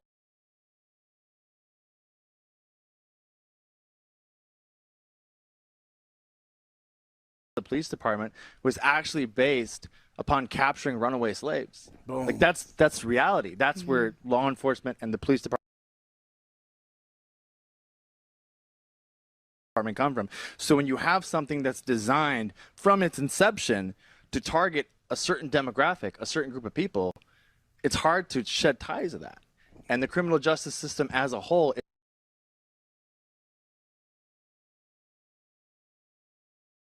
is designed to profit, not protect. And therein lies the issue. In any facet of society, when profit is a motive, it always becomes the primary objective. And unfortunately, that should not be the case when it comes to the criminal.